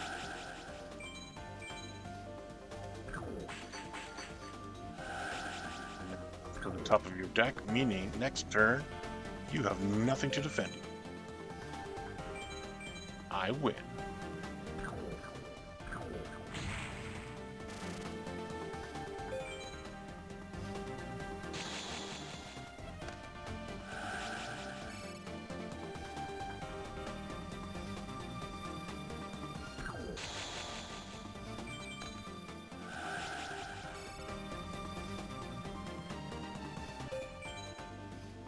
That is all.